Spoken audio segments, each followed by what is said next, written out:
So here we go. When you're looking at what's going on in the world today, in the Middle East is such a very sensitive area. Middle East fares so greatly, or pictures so greatly in prophecy. And many people don't understand why so. It's the center of the Bible. It's the center of events.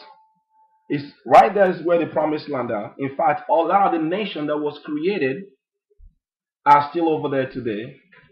We have lots of history to go into. Before you can actually touch what's going on in history today, we have to go back into ancient history to see who the Syrians are. We need to see who these modern day Syrians are. In fact, are they the real, in fact, the ancient Assyrians? We're going to be reading from the book called this is the Hunger's Bible Dictionary. Hunger's Bible Dictionary. We're going to be reading a brief history on Syria. And we're also going to go into the Bible to look at, it's going to be making a lot of biblical references. This is a major publishing company. Let's read here where it says Syria and where it can what it means. Syria. Hebrew. Aram. What is it? Aram. Aram.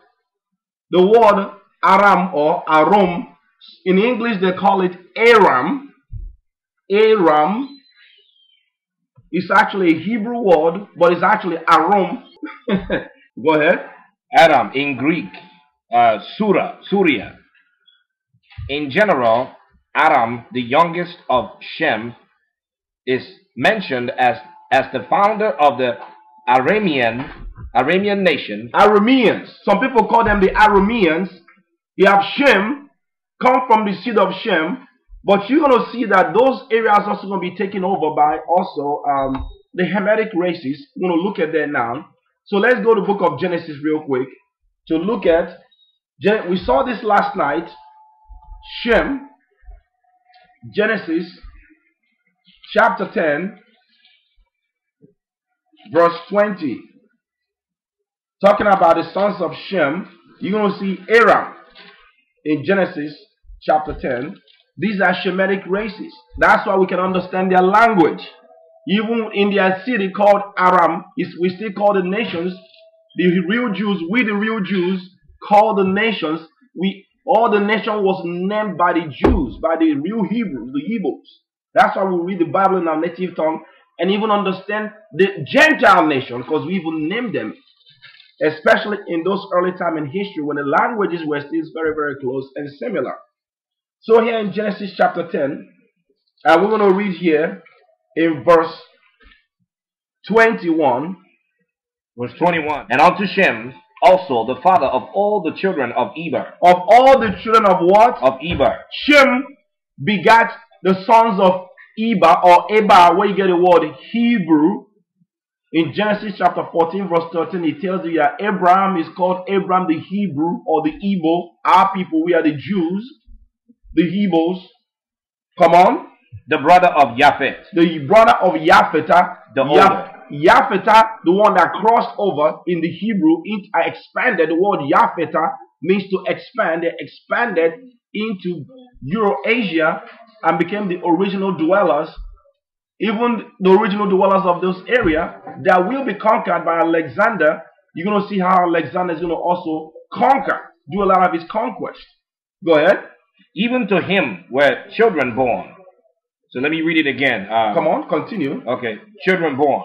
The children of Shem, Elam. The children of Shem, Shemitic races are what? Elam. Elam, come on. And Ashur. Ashur. And Arphaxad. Arphaxad. And Lud. And Lud. And Aram. Aram. That's where you get the word Syria or Assyria. There were Shemitic races that were all in the Middle East as well. And they're going to become the ancient Assyrians. Remember, that's why you can actually understand that the ancient Assyrians were dark-skinned people. We studied last night the color of these people. We saw that Adam, dark-skinned man, to Chihuahua, his wife, down to Noah, another dark-skinned man, the same bloodline, who begat Shem, Ham, and Japheth. That's Shem, Ham, and Japheth. We saw the Hamitic races are the Africans, dark-skinned. We saw the Hamitic races like the Ethiopians. You have the Ethiopians. You have the Egyptians, the Nubians. You have the Hausa, the Fulani people, the Somalians. These are true Africans. Then you have the Shemitic race. They're also dark-skinned people, different levels of melanin. The true historical record. And these people that became the seed of Shem, you're going to see that they're also dark-skinned people. So also was the ancient Assyrians. We have their archaeology as well in these history books. So read that verse again. Genesis chapter 10, verse 21. And unto Shem also the father of all the children of Eber. Of all the children of Eber, go ahead. Eber, the brother of Japheth. The brother of Japheth, the older. Even to him were children born. Go ahead. The children of Shem, Elam, Ashur, and Arphaxad. Ashur also is another name for Syria, Ashurians, because they were in the same geographical area. When you study the dispersal of people after the flood, you have Ashurites, which became Assyrians, just like another name for Assyria is Aram, but these are brothers. The same families were still over there in Middle East. Ashur, Arphaxad, and Lud, and Aram. And Aram, which is also the brother of Ashur, Ashurians, that another name that was the Syrians were ultimately called because they eventually dwelt in the same geographical region. That's what we saw in the Bible. So back down to the history books. Give us the name of the history book again. And why is trying to get into the history book? As you can see in this book, we have a book here called Bible as History in Pictures. It's going to show you the 12 tribes of Israel. They were also dark-skinned people. You see the Indian nation, the Indian tribes. The Indian tribes are here that came to America. And here are the Negroes with their woolly hair. When we were walking into Egyptian captivity or Egyptian slavery. Amazing. Amazing. Now, not only was the Hebrews black, but Egyptians were also dark-skinned people too.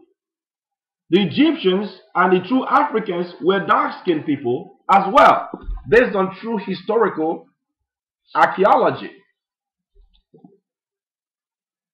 Based on true historical records. But there's a concerted effort to mingle everything. Here are Israelites walking in ancient Egypt as slaves, just like we were picking cotton in America. The Egyptians were dark. The Israelites were dark-skinned. And also the Assyrians. You see Egyptian punishing an Israelite slave. You see the guy down on the ground is an Israelite slave. And then you see the Egyptian, Hamitic. These are three different sons of Noah. Egyptians are the sons of Noah. Then you have the Shemitic race, Israelite from the seed of Shem, dark-skinned people. And guess who also is also dark-skinned? The Aramites, or the ancient Assyrians. You're going to see them as well here. We also have all this archaeology. So why am I showing these images? So you can get a pictorial representation or a mental imagery of who these people are and what they look like. Because there's been so much distortion of world history. I'm going to show you what the Assyrians look like. They were not looking like this modern day Assyrians. But there's a lot of movements and changes that happen all through history. Continue to read. This is the Bible dictionary, the Andrews Bible Dictionary. And the definition of Assyria says Hebrew, Aram, in Greek, Syria. It says in generation as the founder of the Aramean, Aram, the youngest son of Shem, is mentioned as the founder of the Aramean nation. As the founder of what? Aramean nation. Here are the Arameans. This is what they look like. The true Arameans, the people that you hear about that was chasing the northern kingdom of Israel, we're going to read that in history as well. They were dark-skinned people too. Different levels of melanin. Different shades of melanin. Look at them here. And he is an Israelite from the northern kingdom. When he was arrested, one of the king of Israelites, when he was arrested and he was bowing down to the kings of the Syrians before they stopped, because the Syrians took down the northern kingdom of Israel before they came to America. But here they are. This is this is 2 Kings chapter 13.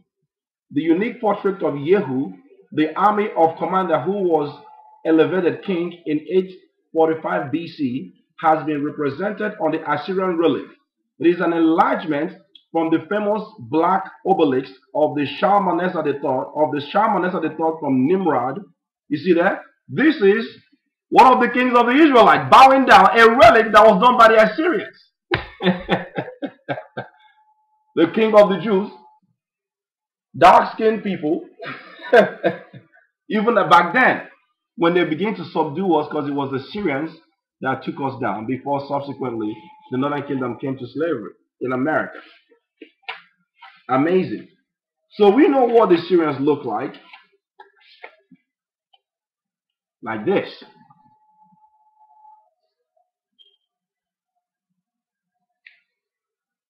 Absolutely.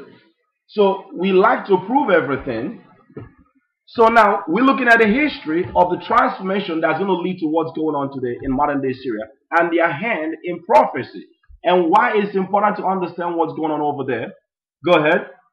So it says Aram, the youngest son of Shem, is mentioned as the founder of the Aramean nation, and thus the country is rightly called Aram in Numbers 23:7.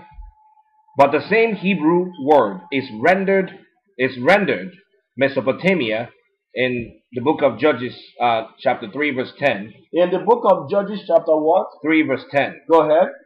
The designation Syria is an abbreviation form of Assyria and came into common use after the conquest of Alexander the Great. Because you're going to see that Alexander the Great, Alexander the Greek, if you will, these are Romans related to the Greeks and the Romans.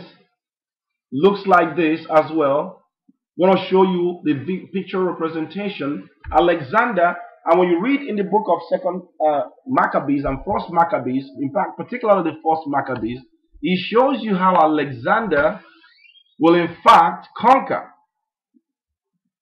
the whole world. You're going to read that in history today. He will definitely conquer the whole world and subdue the Persians, and he begins to control those areas. Go ahead. The ancient geographers are not agreed.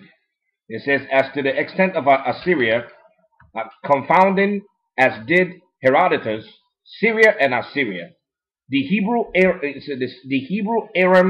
Aram seems to commence on the northern frontier of Palestine and to extend thence northward to the skirts of the Taurus Mountains. So he goes to give you the geographical location of where it is. But let's jump down here where he talks about history. Assyria has been peopled from of old, and all of the nations of the ancient Near East. Read that again. Assyria has been peopled from of old, and all of the nations of the ancient Near East. So from all the Near Eastern nations has been able to people, or mean to populate Syria. So we see what they began to look like at the time when they were fighting against us. But starting from that on time, because you know that in Genesis chapter 2 verse 14, Genesis chapter 3 verse 14 and 15, the Most High talks about how he's going to cause war across the races. So world history has been replete with conquest. These these Syrians were going to be people, their land is going to be taken over many times in history and ruled over by different people. Let's read it again. It said, Syria has been peopled from of old, and all the nations of the ancient Near East, as well as Rome in later times. As well as what? Rome in later times. So we saw Alexander the Great took over the same area. You're going to see Rome take over the same area because it was almost part of the Asia Minor in Middle East. Even the Europeans, so whenever they conquered, they begin to move their people in those geographical regions. Continue. As well as Rome in later times had dealings with the Assyrians. Go ahead. First occupants. The first occupants appear to have been an Hamitic descent. A what? Hamitic descent. The word Hemet or Ham or Cham actually is the Africans. You have Noah had 3 sons. Cham, which means heart. The Africans, the Egyptians, the Ethiopians, and then the Canaanites, the Libyans, and then you have the Hamitic. That's the Hamitic people that was almost there in that land. When did this happen? Back in Genesis chapter 10. It shows you that the sons of Ham, which one particularly, the Canaanites, took over that land. Let's show you there. Genesis chapter 10. Genesis chapter 10 verse 15, and it reads, And Canaan begat Zidon. And Canaan begat who? Zidon. Zidonians were the Phoenicians. Come on. His firstborn. Go ahead. And Heth. And who? And Heth. The Hittites. You're going to find out the Hittites where they settled was also in those areas. We're going to read that in history. But before you read, let's show that these are Hamitic races. Go up to verse 4. Verse 6, I'm sorry. Genesis chapter 10 verse 6. And the sons of Ham, Cush, and Mizraim, and Put, and Canaan. These are the Africans. And Canaan, come down back down to verse 14 again. I'm sorry, verse 15 again. Genesis chapter 10 verse 15. And Canaan begat Zidon, his firstborn. Come on. And Heth. Go ahead. And Jebusites. And Jebusites. And the Amorites. The Amorites. And the Girgasites. The Girgasites. And the Hivites. Go ahead. And the Archites. And the Sinites. These are all Africans, Canaanitish Africans or Hamitic ones, dark-skinned people. Go ahead. And the Arvadites. The Arvadites. And the Zemarites. The Zemarites. And the Hamatites. The Hamatites. Keep that word in mind. Hamat. Go ahead. And afterwards, where the families of the Canaanites spread abroad. Let's find out where they were spread abroad. Verse 19. And the borders of the Canaanites was from Zidon and Dol, as thou comest thou to Ger. To Gerar, that's right there next to Gaza Strip, read it. Unto Gaza. In the Middle East, as you start walking into Africa. As thou goest unto Sodom and Gomorrah. Is below them, now in Negev, in the southern Judea. Go ahead. And Adamah and Zeboim, even unto Lasha. Even unto what? Lasha. Go ahead. These are the sons of Ham. These are the sons of Ham, the Africans that was in the Middle East.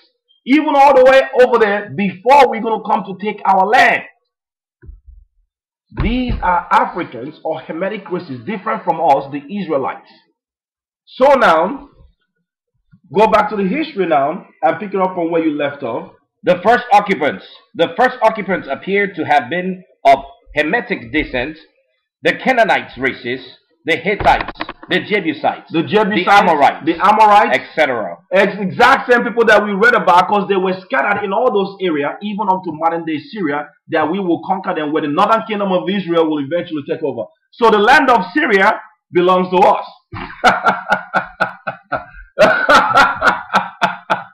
Amazing. It was part of the northern kingdom that was right above Samaria. It's part of the promised land. Yes. Go ahead.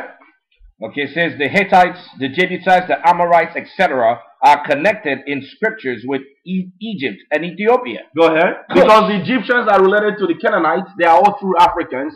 And the Ethiopians are the Cushites that were settled in Africa. In fact, the Canaanites were supposed to have been in Africa. But these particular Canaanites settled in those regions. That's why when we were taking them down, that land actually belongs to us. That's right. They weren't supposed to be there. They were not supposed to be there. They were supposed to be next to Libya. Libya is next to Egypt. And they were supposed to be over there by Mauritania and Morocco area. Go ahead. It says the Canaanites are connected to the scriptures with Egypt and Ethiopia, Cush and Mizraim. Genesis chapter 10 verse 6, 15 to 18. These tribes occupied not only Palestine but also Lower Syria in very early time. These tribes occupied where? Not only Palestine. They did not only occupy Palestine, the promised land, but also Lower Syria. But also Lower Syria. These are Africans. Go ahead. In very early times. In very early time, these are the people that will be displaced. Go ahead. As we may gather from the fact that the Hemeth. That the what? The Hemeth. The Hemethite. We saw that in the Bible already. Here we're reading that in history. Hemeth did what? Is assigned to them in Genesis chapter 10 in verse 18. Genesis chapter 10 verse 18 where we read. Go ahead. Afterwards, they seem to have come in possession of Upper Syria also. After a while, the first comers who were still to a great extent nomads received a Semitic infusion. You see that? So now here comes the Shemitic race is coming. Dark-skinned Syrians now, but the original people right after the flood in Genesis chapter 10 were dark-skinned Africans. Canaanites to be quite in fact. In particular, Hemeth, or Het, and Hittites. They all dwelt in those areas. To let you know that the Shemitic race were dark-skinned and the Hamitic race were dark-skinned. Those areas, but people knew who they were. Like we showed the visual of what they looked like. Go ahead. Which most probably came to them from the SE. It says that the only Syrian town whose extents we find distinctly marked as at this time is Damascus. Is what? Damascus. Damascus, the capital city of Syria. We're going to look at what's going on in Damascus today in current history, but you need to understand how it got to where it is today. That's why we're going through Bible and world history to prove what's really going on over there. That is going to lead to our people waking up. It's going to lead to Zion. This is about the burden of the children of Israel scattered worldwide, because these nations got together to put us down. Go ahead. To Damascus, which appeared to have been already a place of some importance. Next to Damascus must be placed Hamath. Hamath. In the book of Numbers chapter 13, 21, 34, 8. Libo-Hamath. Go ahead. Syria at this time and for many centuries afterwards seemed to have been broken up among a number of petty kingdoms. You see that? So you begin to see the disintegration of the real Syrians. And as we read already in history, the influx of different people that has overrun the place. So and when you see like the sea people in Syria today, they're not the ancient Assyrians, really. No. You will find some of the ancient Assyrians, but they've been overtaken. So these people you see there are actually Edomites, some of them. And some of them are Arabs. We're going to read there. That took over those areas. But there's a prophecy about that region in the Bible, how it will be taken down. We're going to look at that. Continue. Testimony of the monuments. Egyptian records show that under the powerful 80th and 90th Egyptian dynasties, when Egypt ruled the East from the 16th to the 13th century BC, Syria as well as Palestine was made a dependency of Egypt. Syria became a dependency on Egypt because Egypt was a powerful civilization at some point. Go ahead. She was forced to relax her hold in consequence of local uprisings until finally she fully retrieved her position under the 19th dynasty. Go ahead. That's the Egyptians. So it's going to go to history to show you what happened to Syria, leading to what is going on there today. Egyptians took over it, controlled it for a while. Go ahead. Egypt then was met by the Hittites and compelled to call a halt upon the Syria border. Go ahead. And it says Arna letters and the Hittite monument from a book. It's referenced in a book. Syria and Israel, the Jews. Now this is Syria and Israel because we had battles with them. They're going to break us into pieces, particularly the northern kingdom of Israel. Go ahead. The Jews came into the hostile contact with the Syrians in the time of David, claiming the frontier of the Euphrates, which the Most High had promised to Abraham in Genesis chapter 15:18. So they begin to claim our land that was promised to our forefathers. The Syrians begin to claim it too, and David has to defend us, King David. So this battle that you see here goes way back. The battle of the different nations fighting. David was fighting against the Assyrians. King David was fighting against the Edomites. He was fighting against the Persians. He was fighting against the Arabs. Now we're not even in the picture anymore because we've been dispersed and scattered worldwide and suffering in war diaspora. But now they got the battle now. And you go find out who's in this battle. Let's read it. David made war on Hadadezer, king of Zeboah, in the book of 2 Samuel chapter 8, 3 and 13. The Damascus Syria were likewise defeated with great loss. Zeboah, however, was far from being subdued as yet, when a few years later the Ammonites determined on engaging in a war with David and asking the Syrians for aid. You see that? So that was happening back then. Nation coming together to share military help to fight against another nation. It was all this has always happened in the Middle East and all the world wars. Go ahead. Zeboah, together with Beth Rehob, sent them 20,000 footmen and two other Syrian kingdoms, furnished 13,000. When this army was defeated by Joab, Hadadezer obtained aid from Mesopotamia and tried to chance of a third battle, which likewise went against him and produced the general submission of Syria to the Jews' monarch. So the what? The Jews' monarch. You see that? So now they become under us. We control Syria for a while. King David, we actually subdued them. And they became under us at some point. These nations are the ones that are going to come together. You're going to find out this modern day Syria are not this ancient day Syrians. Go ahead. The submission thus continued under the reign of Solomon in 1 Kings chapter 4 verse 21. Go ahead. The only part of Syria that Solomon lost seemed to have been Damascus. Seems to have been what? Damascus. So now we begin to look at Solomon begin to disobey the Most High. So we begin to disintegrate as a nation. Go ahead. Where an independent kingdom was set up by reason, a native of Zeboah, on the separation of the 10 tribes from Rehoboam. You see that? So now that's when we begin to split the nation. We read that in 2 Kings how the Most High split the nations, and that became a massive decline. You see what happened to Israel, our rise, our fall, and our rise back again shows you world history in perfect picture. The people that you should be looking at is what's going on with this nation and what's going on with Israel. This is when we began to fall. And we've been suffering slavery, oppression, racism, poverty, diaspora scattered worldwide since the time of King Solomon, leading to our kingdom now getting ready to come, and that's what we're seeing what's going on in Syria now. Go ahead. It said Syria was ripe for revolt. Reason disappeared from the scene, and Ben-Hadad, in the reign of Asa, king of Judah. Asa, an Igbo name or Hebrew name, king of Yehuda. Go ahead.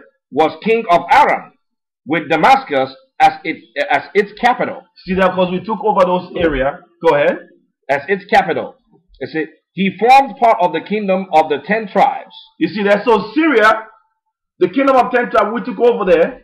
Go ahead. Later, Ben-Hadad laid siege to Samaria, Ahab's capital. Go ahead. But was defeated. meeting with a still greater disaster the following year. Ahab, or Ahab, our king of northern kingdom, finally in this battle with the Syrians. Go ahead. In an endeavor to recover Ramoth Gilead, Ahab was defeated and slain. Samaria was again besieged in the days of Jehoram, son of Ahab. So his son continues the battle. So the history that we're showing you is we were in the midst of this battle. We've been in this battle. When we were holding Jerusalem, there's been a battle for Zion.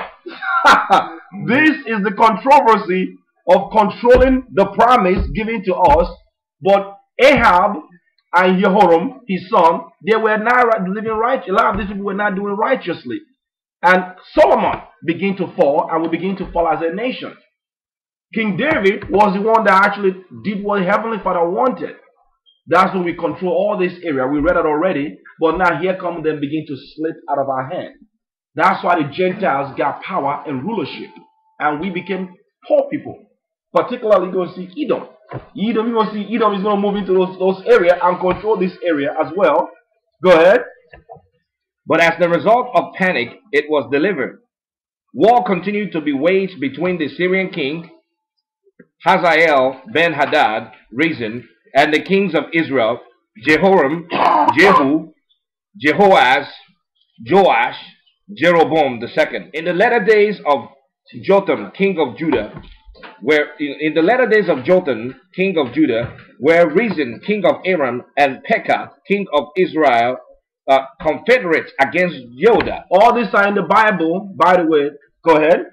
They invaded the country, threatened the capital, and recovered Elath for Aram. For who? For Aram. So they begin to take it back now for their own people. Go ahead. In the reign of Ahaz, who, to protect himself... His name is not Ahaz, his name is Achiaz. It's an Igbo name, a Negro that was ruling over our people as well.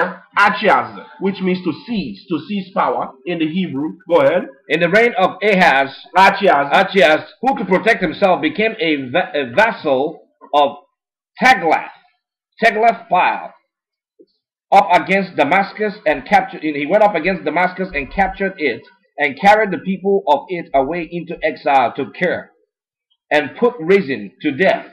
2 Kings chapter 16 he verse 9. He gives you the biblical references. Go ahead. For a study of the period of Israel's relationships with the Aramean. You can stop right there. Okay. Let's jump down right here. Alexander.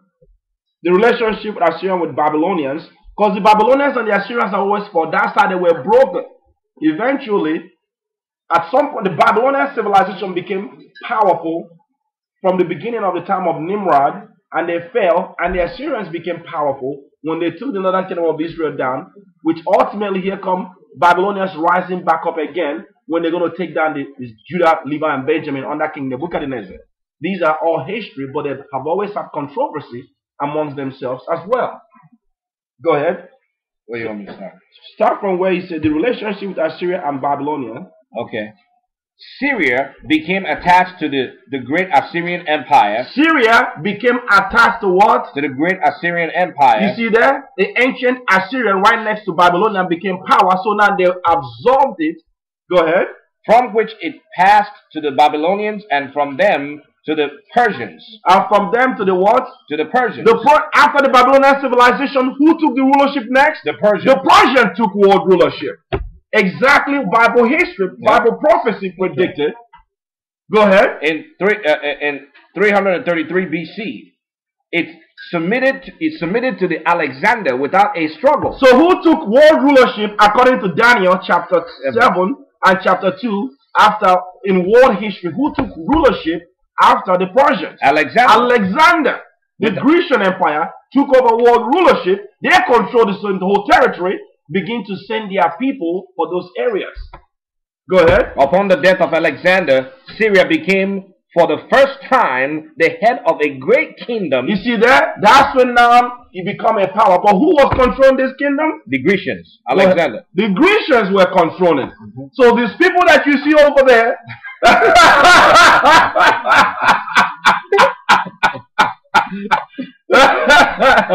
They're not the ancient Assyrians. These people, if you're looking for, you have to go back and look in the deep villages, just like you can't find the true Egyptians in the land. The deep Egyptians were also forced down into southern kingdom, like in Sudan and southern part of East Africa. It's amazing. Go ahead.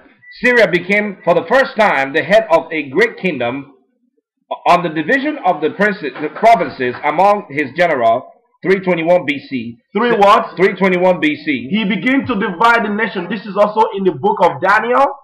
It's also in the book of Ezra and the book of Maccabees, how Alexander divided the world in 4 different parts under his 4 generals: Seleucids, Cassandra, Lysimachus, and Ptolemy. They ruled the world. Go ahead. Seleucus Nicator received Mesopotamia and Syria. Read that again. On the division of the what? On the division of the provinces among his general. On the division of the provinces among his generals. They divided those ancient worlds. These are Edomite rulership now. Esau, Caucasians ruling the world right now. Watch what they're going to do now. Divide the world again. Just like, this is the first time they're going to begin to divide and move people around. Esau or Edom, come on. Seleucus Nicator. You got to give us the date. On the division of the what? On the division of provinces among his general in 321 BC. In 321 before Christ, 321 years before Christ shows up in the scene. How did we do? Seleucus Nicator received Mesopotamia and Assyria. You see that? Seleucus, one of the generals of Alexander, received Mesopotamia and what else? And Syria. And Syria. And they begin to move their people in those regions. Amazing. Amazing. Go ahead. Antioch was begun in 300 BC and being finished in a few years was made the capital of Seleucus' kingdom. The country grew rich with the wealth that now flowed into it on all sides. You see that? Why? Because Esau is controlling it now. Esau is controlling Syria now. Go ahead. The most flourishing period was the reign of the founder, Nicator. The empire was then almost as large as that of the Achaemenid Persians.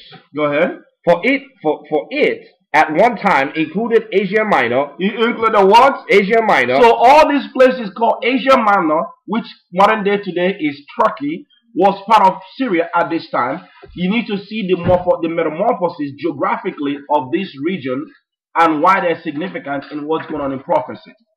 Go ahead. Asia Minor, and thus reached from the Aegean to India, beginning with the reign of Nicator's son, Nicator, the Antiochus I, called Soter.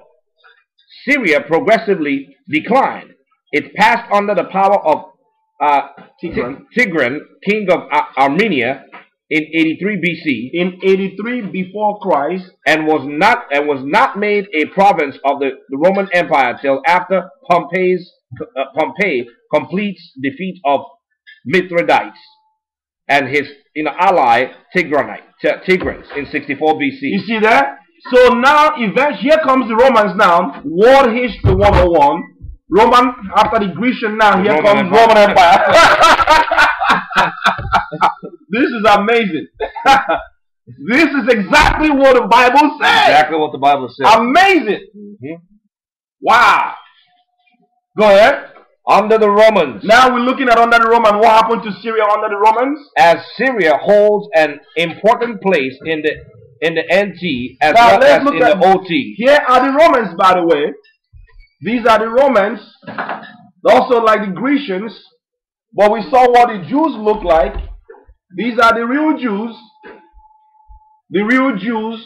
These are the conflicts. We saw the Jews, woolly hair, that was ruling, and we were in this battle, like the guy Achiaz or Ahaz, a Nebo man, our brothers from the tribe of Yehuda ruling there, fighting in this battle until we were totally displaced by this war, Esau has been winning the battle for a long time, since we fell. Go ahead.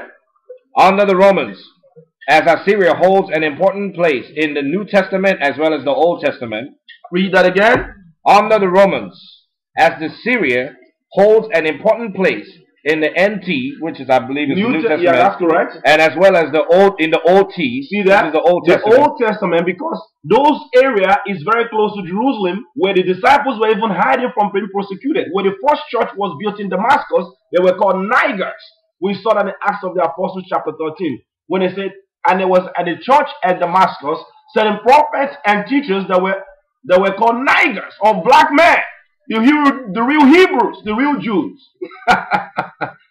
And these Negroes are going to flee into the area now called Nigeria, waiting for slavery to be brought to America, and all Jamaica, Brazil, and Haiti.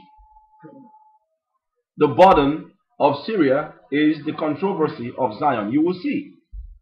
Go ahead. In the New Testament and the Old Testament, it says here, some account of its condition under the Romans is in order. That condition was somewhat peculiar, although the country generally was formed into a Roman province. Go ahead. Under governors who were at first propraetors or quaestors, then proconsuls, and finally legates. A number of free cities were exempted from the direct rule of the governor. So there's some people that are allowed to be there by themselves, indirect rule, if you will. Go ahead. These retained the administration of their own affairs, subject to a tribute levied according to the Roman principles of taxation. Go ahead. So Romans levied taxes on them. They were still ruled. They were still ruled by the Romans at the time. That's the disintegration of those areas. Go ahead. Also, a number of tracts assigned to petty princes, commonly natives, were ruled as their pleasure, subject to the same obligation as the free cities as to taxation. Go ahead. The free cities were Antioch. The free cities were Antioch, Seleucia. You see, the Antioch is where the disciples built the first church, Antioch. There was a church in Antioch, certain prophets and teachers. These are why it says so prominently in prophecy, both in Old Testament and New Testament. Go ahead. Antioch, Seleucia. Seleucia is named after Seleucia. Seleucus. The general. The general, who also is who? And I do it! That's crazy. Edom. They took over those areas. Yeah. And began to move their people that it became so successful. Now here comes the Romans. The Romans took over the same area that was once controlled by us. Absolutely. This is crazy. It's amazing. Go ahead. Seleucia, Apamea, and Bithynia. Bithynia. Yes. Tripolis, Sidon, and Tyre. Go ahead. You said these are the cities, Zidonians, and these are Phoenicians, these are Africans. So let you know that the indigenous cultures were still there, but from a governmental standpoint, it was being controlled by Edom. And it's like when they take over an area, like they took over America, you come to the bigger cities, you see like in New York, on the nice places, you see Edomite businesses and culture flourishing. And then you go to the outskirts, you see the poor people still there. And you see the native people. You can see the native Indian that has been displaced. That's how Esau has been across the world. Still going on today. Yep. You will find the same conquest still going down right there, right now. This is what the Most High put in world history and prophecy. Read it. And Bithynia, Tripolis, Zidon, and Tyre, the principalities, Homage, Chalcis, Belum, near Baalbek, Artusa, Abila, or Abilin. The principalities were what? The principalities were Komegi. No, the principalities were sometimes called kingdoms. Go ahead. Okay, you want me to start from here? Yes. The principalities were sometimes called kingdoms, sometimes tetrarchs. They were established where it was thought that the natives were so invariably wedded to their own custom and so well disposed for revolt. That is, that it was necessary to consult their feelings, to flatter the national vanity, and to give them the semblance without the substance of freedom. See that? So that's how they control the natives. Exactly the same way they control us today. Today, yep. You think you have freedom, but they're really controlling you. They give you some little latitude, but they control all your governments. Amazing. Now, we're going to go into this book to bring you full circle. We have another history book here. It's called Last 2 Million Years.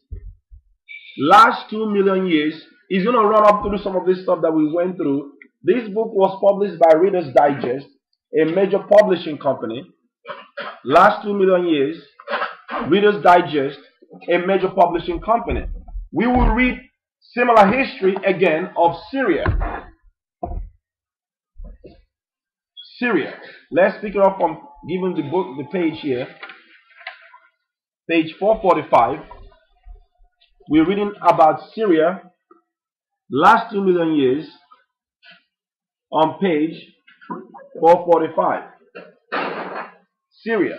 This is leading to liberation of Zion. Keep that in mind. We're going to give the history, past, present, and future. Go ahead. Syria. Syria's age of greatness was in the 7th and 8th century. In 7th and 8th century, come on. When it was the center of a vast Arab empire. So now, Arab now begin to take. So now you see Arab take over after the Romans. So after the Romans, because we know Roman Empire fell in AD 93 and then continued collapse. Here comes Syria now, being taken over by who? The Arabs. Between the 7th and 8th century. Let's read it. Okay. Let's say, but for much of its long history, Syria itself has been under foreign domination. Read that again. But for much of its long history, Syria itself has been under foreign domination. The same thing that happened to Jerusalem. Jerusalem was dominated by foreigners. The people in Jerusalem right now are Gentiles. They're not the real Jews. Just like Egypt is dominant. We see the picture of Egyptian dark-skinned people dominated. We see the picture of we see the physiology and anthropology of the true Israelites. We show you what they look like. Us, still here. The real Egyptians displaced, dominated. The real Syrians displaced, also dominated for the most part, even though you can still find some of them in very few remote places. Just like the Egyptians were pushed down to Sudan and certain parts of East Africa, the Nubians. Go ahead. Since independence in 1946. Since independence in what? 1946. 1946. So they got their so-called independence now as a state that was controlled. In 1946. The country has been involved in the Arab conflict with Israel and has been shaken by a series of internal coups. Internal coups. But let's look at what happened. How Israel got into Israel.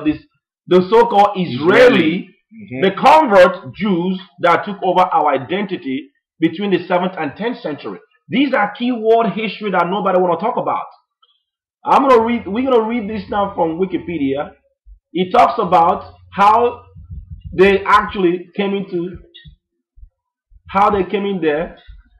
We have this article. When I saw this, this blew my mind. About what's really going on in Middle East, Syria, Israel, all these things are all connected. Let's read the Sykes-Picot Agreement. This is what I want you to read. We're reading from the Wikipedia. It's called the Sykes. I'm going to drop in for brothers and sisters that may not be able to do that, but just let me know if you need this documentation. We'll get it to you as well. But we're reading from a history book here. Let's read the Sykes-Picot Agreement. The Sykes-Picot Agreement, officially known as the Assyrian Minor Agreement. It's officially known as the what? Asia Minor Agreement. Asia Minor. We already saw that Asia Minor was also observed as Assyria, which is Turkey and Syria. Go ahead. Okay, Asia Minor Agreement was a secret agreement between the government of the United Kingdom and France. Between the government of the United Kingdom and France. So keep that in mind. Go ahead. United Kingdom and France. And it says it with the assent of Russia, defining the proposed spheres of influences and control in the Middle East, should the triple entity succeed in defeating the Ottoman Empire during the World War I. So this is happening around the early 19th century during the World War I. Go ahead. The negotiation of the treaty occurred between November 1915 and March 1916. Come on. The agreement was concluded on 16th May 1916. The agreement will conclude, this picket agreement before the World War I was concluded in 16th May 1916. Read it. The agreement effectively divided the Arab provinces of the Ottoman Empire. Now, before you finish reading this one, you need to understand that Syria was also taken over by the Ottoman Empire. Let's show you that. Come back to this book and read that. The conquest of Syria. Invasion and conquest. This is in the last 2 million years. We're reading back in the last 2 million years. History book. Go ahead. In ancient times, Syria was invaded and settled by many races. It was invaded and settled by many races. Alexander the Great introduced Greek civilization. Alexander the Great introduced Greek civilization. And in 64 BC, Syria became a Roman province. It became a Roman province controlled by the Romans. Romans and then Byzantine. And we know who Romans. The Romans are the Edomites, the pure Caucasians that are controlling the world, because the world is given into the hand of Esau to control. It tells you there, Esau is the end of the world. So they're making all these treaties. They're controlling what's really going on in all these different countries. They created all these countries. Read that again. Roman and then Byzantine ruled lasted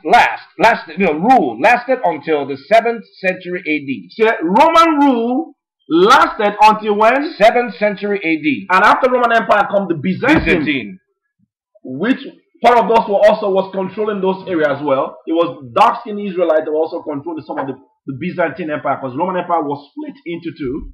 Read that again, please.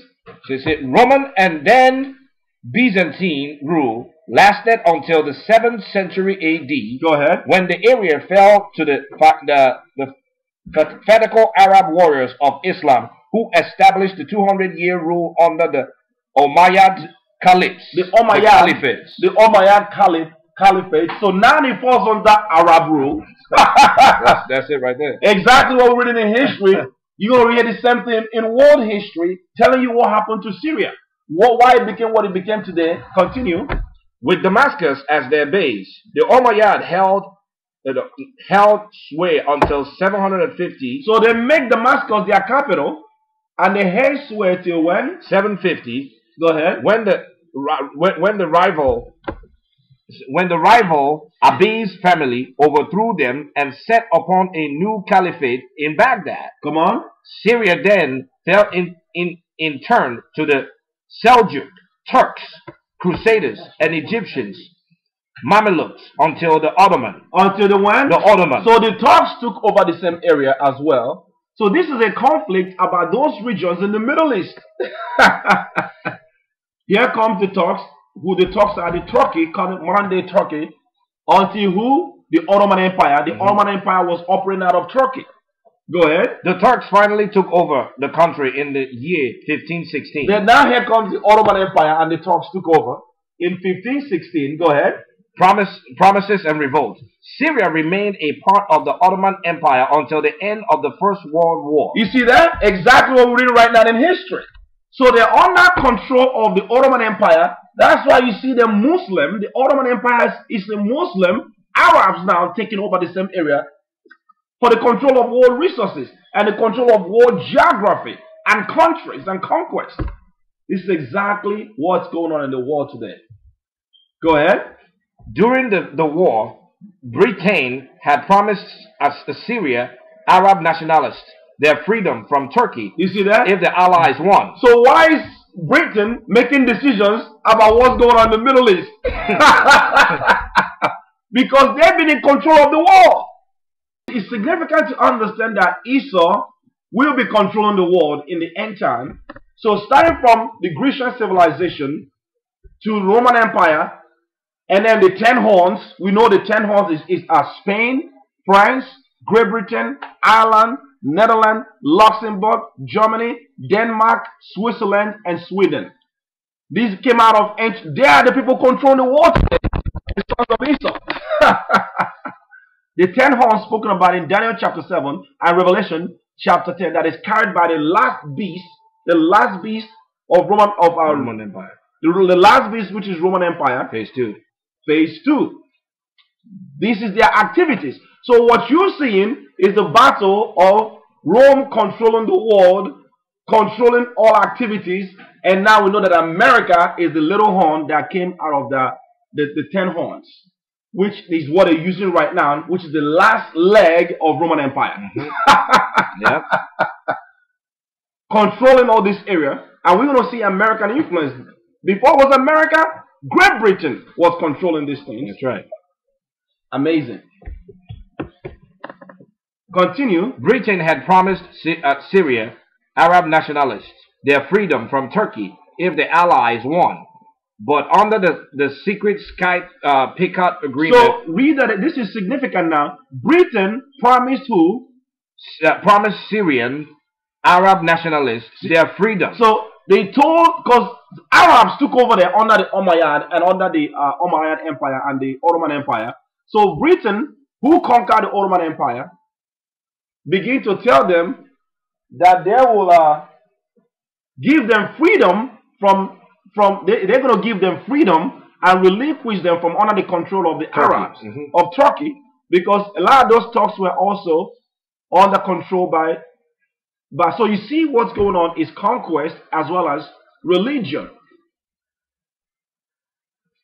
Go ahead. Under the secret Picard agreement, the British government had also pledged the country as a French sphere of influence. You see that? So they pledged it to the French. We know French are part of the 10 horns, the control of the world. Go ahead. In 1920, the French drove out the nationalists, and the League of Nations gave France a mandate over Syria. Now, go ahead. In 1925, well, we need to look at that again when you talk about the Sky-Picker Agreement, which is what we're looking at here in this history book.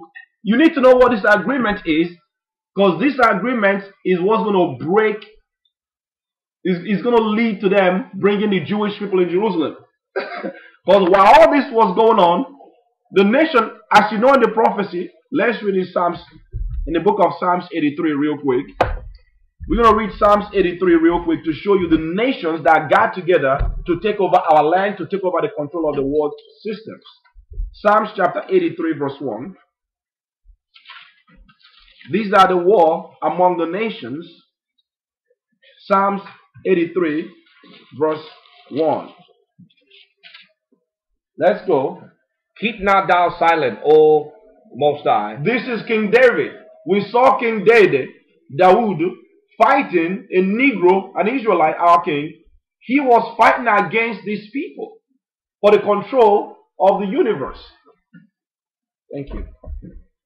He says here, keep not thy silence, O who? Most High. David is telling the Most High, because we once control all those areas. All the kings of Judah was fighting, but when we begin to fail, we couldn't fight no more. And here comes his prayer. Do not keep your silence, O Most High. Go ahead. Hold not thy peace. Do not be peaceful or still. Just don't do nothing. And be not still, O Most High. A desperate prayer of a king of Israel that understands rulership. Our people don't think in terms of rulership anymore, because we've been so psychologically controlled, spiritually drained, intellectually empty to what's really going on in the world, because we don't read this history. They don't teach us none of these things. He said, keep not thy silence, O God, hold not thy peace, O Most High. Why? For lo, thine enemies make a tumult. After the fall of King David's kingdom, and he went into his sons and will begin to decline, here comes the enemies, all the nations that were once called enemies. How do we know that there are different enmity that happened? Let's go there in Romans chapter 11. Romans chapter 11, verse 1. The book of Romans chapter 11. You're going to see that what King David is saying is what Apostle Paul also writes in the book of Romans. Romans chapter 11, verse 1. Read it. I say then, had the Most High cast away his people? Has the Most High cast away his chosen people? Like they're saying today that it doesn't matter who we are. And what is the answer? Most High forbid. God forbid. Why? For I also am an Israelite, of the seed of Abraham, of the tribe of Benjamin. Come on. Most High had not cast away his people, which he foreknew. He has not rejected or done away with the same people that he once chose forever. It's an everlasting covenant between us and them. Verse 25. 25 says, For I would not, brethren, that ye should be ignorant of this mystery, lest ye should be wise in your own conceits. What is the mystery? That blindness in part is happened unto Israel. That our people are actually blind to what's really going on, to who they are, to the deception that Satan has set up using the government structure of the world. Blindness using false education has in part happened to Israel until when? Until the fullness of the Gentiles become in. Until the fullness of the Gentiles. There's an amount of people that the Most High wants the Gentiles to come to this light. Until when they come in, when this Gentile number reaches when the Most High is expecting, what will happen? And so all Israel shall be saved. The 12 tribes. As it is written. Where is it written? There shall come out of Zion the deliverer. Is written in the book of Isaiah. A deliverer shall come out of Zion, Christ. And what is he going to do? And shall turn away ungodliness from Jacob. And shall turn away godlessness or ungodliness from Jacob, us.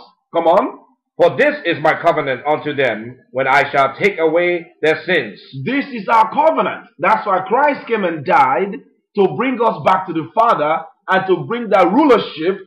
All these Gentiles are battling for this world rulership that actually belongs to us, in the expense and the exploitation of our people. Go ahead. 28. As concerning the gospel, regarding the gospel, they are enemies for your sakes. Regarding the gospel, we are enemies for whose sakes? Hold on. Who is Apostle Paul speaking to here? Go back to verse 13 and find out who he's speaking to. For I speak to you, Gentiles. Who is he speaking to? I speak to you, Gentiles. He's speaking to all the Gentile governments. Go back again and read it again. Verse 28. For as concerning the 28. For as concerning the gospel, as concerning the good news that Christ is going to deliver his chosen people and raise us back up again, what does that mean to the Gentiles? They are enemies for your sakes. Is that a good news for this government? Because us rising means that they have to fall. Us rising means that all the government structure of the world will fall. They don't want to hear that. That's why they want to hide this truth, that the poor people suffering on the four corners of the earth are the real chosen seed. The people that are given promise that one day they will rise and rule the world in righteousness. That will bring the solution for the destruction of the ecosystem. They will bring the solution for poverty. They will bring the solution for unemployment. They will bring the solution for hatred and racism. They will bring the solution for lies and deceit and immorality. They will bring a solution for what's really going on in the world today. Devil is terrified about these people rising to bring the kingdom. Hence, we saw how the Most High allowed all the Gentile government to be controlled by Satan. So when he was giving us the law, statutes, and commandments, it was for our own good to keep it. Go ahead. As concerning the gospel, they are enemies for your sakes. We are enemies for their sakes. Come on. But as touching the election, as touching God choosing somebody, come on. They are beloved for the Father's sake. We are loved by the Most High because the Heavenly Father chose our ancestors. Abraham, Isaac, and Jacob. Abraham, Echikakwa, and Jacob, who became the patriarchs. Go ahead. For the gifts and calling of the Most High are irrevocable. The gifts and callings of the Most High are irrevocable. Without repentance. They cannot change it. Amen. That's the problem today. So now, King David in Psalms 83 is praying now this prayer. Psalms 83 verse 1. Keep thou not silent, O Most High. Hold not thy peace. Keep not thou silent, O Alahayim. Go ahead. Hold not thy peace, and be not still, O Most High. Come on. For lo, thine enemies make a tumult, and they that hate thee have lifted up their head. Now we see the hatred now. We are enemies. Where did the hatred start? From the beginning. Let's look at that. Genesis chapter 3, verse 14 and 15. Let's read Genesis. The Most High said, I will put enmity or hatred among the nations. He's going to cause war because there's a power of darkness functioning in the world that will choose a certain people, where the Most High will choose his people. And that's the plan of salvation. That's why we have it so difficult in America, in Jamaica, in the ghettos, in Haiti, in West and slave coast of Africa, where the slaves were carried from, in Mexico, in Puerto Rico, South Central America, in Brazil. We're scattered everywhere. The 12 tribes of Israel are scattered, suffering. And none say, help them. Come on. Genesis chapter 3 verse 14. The Most High said unto the serpent, because thou hast done this. Because thou hast done this. That's the serpent, that spirit that came down in this earth and began to compete for rulership that will line up with government structure. He took dominion that was given to man. Because thou hast done this, come on. Thou art cursed above all cattle. You see that? That's when the Most High crossed that spirit from the beginning. Come on. And above every beast of the field, upon thy belly shalt thou go. All the living, everything that has ever been created, this spirit is crossed above everything that has ever been created. Think about that. Come on. Upon thy belly shalt thou go, and dust shalt thou eat all the days of thy life. Go ahead. And I will put an enmity. I will put what? An enmity. A what? Enmity. Enmity. You see there? I will put enmity. There's going to be friction, hatred, war. So this is why the world history is replete with blood. Bible history is replete with blood. And now, when you see them talking about peace, when you look at the Thessalonians, when they say peace, peace, peace, a sudden destruction coming. Don't listen to their signs of peace.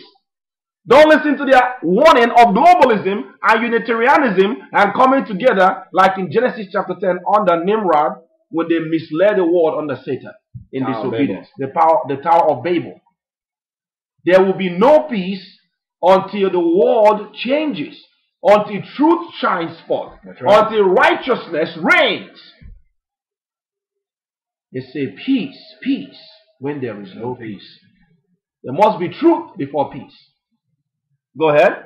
I will put an enmity between thee and the woman. I will put an enmity between thee and the what? The woman. The woman is who? Israel. He tells that in Revelation 12. He tells that in the book of Isaiah, many places. The Most High has called us as a woman.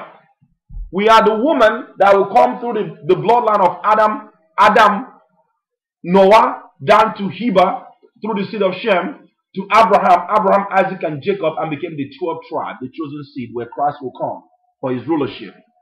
I will put an enmity between thee and the woman. So there's going to be a battle between the serpent and the woman of Israel. So this is a conflict about Zion. And what else? And between thy seed and her seed. So there's a seed of the serpent in this earth, controlling the world, the so-called Illuminist power. The elite structure controlling the world today. They understand there's a bloodline in this earth that they need to control, to rule. That's why all this war is all about. You're going to see there as we continue this teaching. Go ahead. It shall bruise thy head, and thou shalt bruise his heel. And thou shalt bruise his heels. This is the enmity that the war was raging in the whole Bible. King David fighting, and it was called righteous. Solomon fighting, it was called righteous.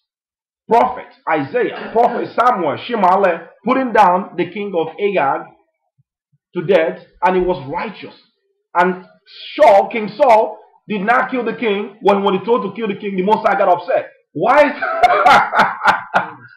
is the Most High want these wars to go down? Because the whole world is in a dynamics of war. There is no peace times until the Prince of Peace returns, Christ. Unto him shall the gathering of the people be. Amazing. Go ahead. This is Psalm chapter 83, or is it one? Yes, 83. Psalms 83 verse 2. For lo, thine enemies make a tumult. Thy what? Thy enemies make a tumult. That's why he says that. Now those nations that are controlled by the serpent and now making a tumult. How? And they that hate thee have lifted up their head. Come on. They have taken crafty counsel against thy people. So all these nations that hate the Most High, the hidden nations, have taken a very subtle, crafty, deceptive, secret counsel against who? Against thy people. Who are the people of the Most High? Israel, us. Read it. And consulted against thy hidden ones. Those people that became the lost sheep, the Negroes, the North American Indians, the Latinos that are scattered on the four corners of the earth, the so-called minorities, have taken a crafty counsel against thy hidden ones. How did they do that? They have said, come, let us cut them off from being a nation. You see that? We are no more a nation. Now they're going to put a different people in Jerusalem. Let's cut the real Jews from being what? A nation. Let's cut them off from being a nation that have a land, they have a history, they understand who they are, they understand the agenda. Let's cut them off from being a nation. They have a God, they have a law. The Constitution in the Bible belongs to us. That's why the Gentile cannot ride with the laws in the Bible. The government will not uphold that because it belongs to us. Let's cut them off from being a nation. Why? That the name Israel may be no more in remembrance. That our name may be no more in remembrance. Exactly how we became the lost sheep. Go ahead. 5. For they consulted together in one consent. They consulted together in what? In one consent. One word. This is a unanimous consensus against the poor people suffering. They are confederate against thee. And this is a global confederacy. It's a global confederacy. A global plan or ploy to control the Holy Seed, to control these people. The seed of Jacob, the Negroes, the Latinos, the North American Indians, the true seed of Jacob. This is when we were walking into Africa. This is world history books letting you know that the real Jews are the Negroes. Go ahead. 6. The tabernacles of Edom. He's going to begin to identify the consensus. This is the United Nation, the 10 horns, the little horn, and the Gentile government that work together. Who are their leaders? The tabernacles of Edom. The different house is a plural. Yes. It's plural to let you know that there are different houses or chief houses of Edom. Exactly like what we just read here. Exactly what we just read here. We saw French competing, making a treaty for the conquest and the control of our people against the British. Different houses of Edom. Then you have the Germans, the Timonites. The tabernacle of Edom, come on. And the Ishmaelites. And the who? Ishmaelites. Ishmael are the Arabs. They are the next, they're walking. You're going to see how they're walking hand in hand to break out a deal and negotiating a deal to control all these regions. Go ahead. And of Moab. The Moabites are the Palestinians. And the Hagarenes. The Hagarenes, come on. Geba and Ammon. And who? Geba and Ammon. Ammonites are the Jordanians. They also got their hand in this conspiracy. They are all in the Middle East still today, taking over our land. Come on. And Amalek. And who? And Amalek. Amalek is the chief leader of Edom, like the Jewish Zionists, the regime that are going to make this deal right now. You're talking about the Zionist state that converted to our culture and took our identity, took over our land. They converted between the 7th and the 8th century behind all these wars. Amalek is the one that's going to be breaking up this treaty that we've been reading about. And we're going to read you this treaty. It's a secret treaty in the early 1900s. How they're going to bring the Jewish Zionists into Jerusalem in our land. Come on. And Amalek. Come on. The Palestinians with the inhabitants of Tyre. The Palestinians with the inhabitants of who? Tyre. Those are the Africans, and if the seafarers or the Phoenicians, dark-skinned people, Palestinians, all those regions, come on. Ashur also is joining with them. Who is Ashur? Syria. Syria, all these people are all in cahoots. Ashur is also joined with them because they've been fighting against us right from the beginning. This is King David understanding who the enemies are, the government structure. Now the Most High is sending a conflict amongst them.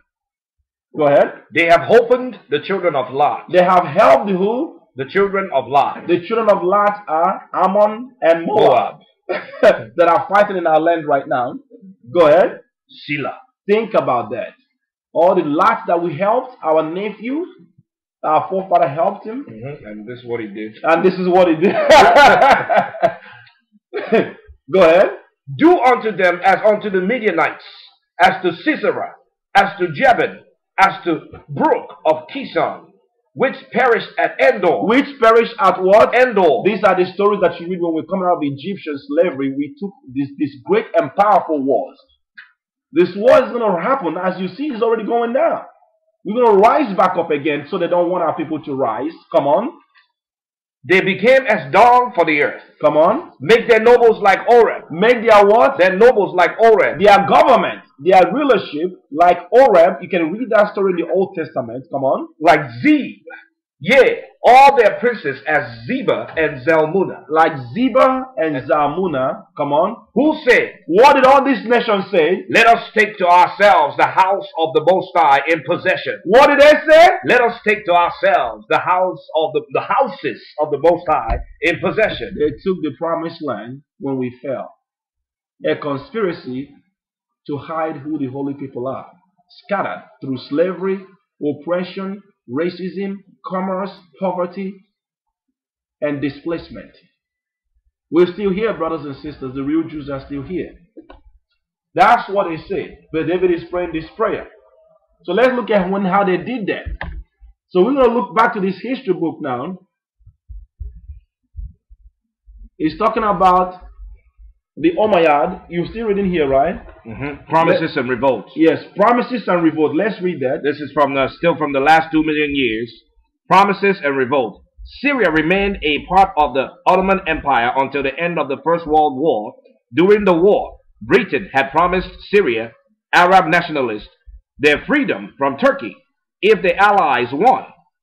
But under the secret Sykes-Picot Agreement, which is secret Sykes-Picot Agreement, secret Asia Minor Agreement. Come on. The British government had also pledged the country as a French sphere of influence. Let's read that what the Sykes-Picot Agreement is, should we? Right here. Let's pick it up from here. This is the Sykes-Picot Agreement. Come on. The Sykes-Picot Agreement, officially known as the Asia Minor Agreement, was a secret secret agreement between the governments of the United Kingdom and France. Come on. With the assent of Russia. That's when Russia became powerful. Come on. Defining the proposed sphere of influence and control in the Middle East. The Russia has a stake in the Middle East. It's all about who's going to control those regions. Go ahead. Should the triple intent succeed in defeating the Ottoman Empire during the World War I. We saw how the place was under the control of the World War I. Go ahead. The negotiation of the treaty occurred between November 1915 and March 1916. The agreement was concluded on 16th May 1916. Come on. In the agreement effectively divided the Arab provinces of the Ottoman Empire outside the Arabian Peninsula into areas of future British and French control of or influences. Under the what? Future British and French control or influences. So those French, the Edomites, are going to be controlling those areas and dividing up with the Arab who saw there, Ishmaelites and Edom, the leaders of this world. Continue. The terms were negotiated by the French diplomat François Georges Picot and British Sir Mark Sykes. Come on.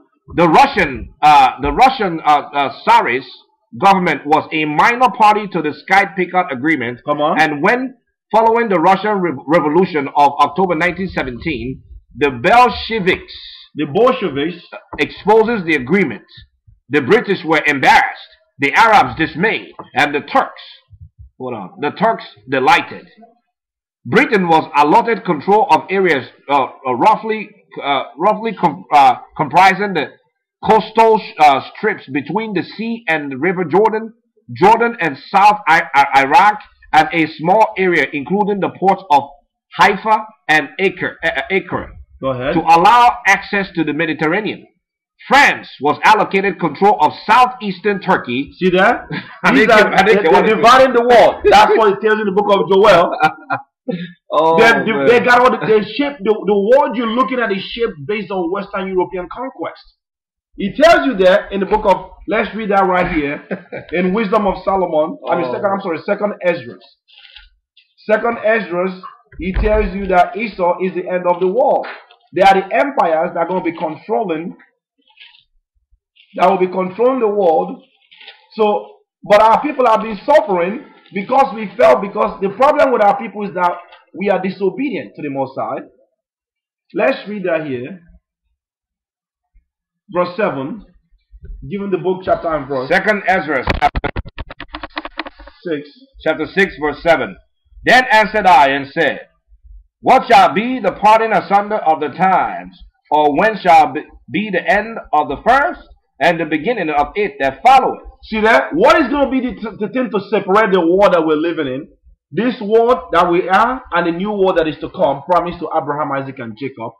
And he said, and when is going to be the end of this world and the beginning of it that followeth? Come on. And he said unto me, what did he say? From Abraham unto Isaac. From Abraham, the time of Abraham unto Isaac. When Jacob and Esau were born of them. Where Jacob and Esau were born of them, fraternal twin. Esau is the father of the Caucasian. Jacob is the father of the Negroes, the North American Indians, and the Latinos. Were born of them. What happened? Jacob's hand held first the heel of Esau. Jacob, that's what the name means, to hook onto. Jacob's hand, Jacob's hand, held first the heel of Esau. What does that mean? For Esau is the end of the world. The Caucasian or European civilization, and their father is Edom, according to the Bible, who came out read all over, is the what? The end of the world. They are the empires that will be controlling the world at the end times, before Christ shows up. Exactly what we've been reading in history, how they're dividing everything and making treaties and controlling everything.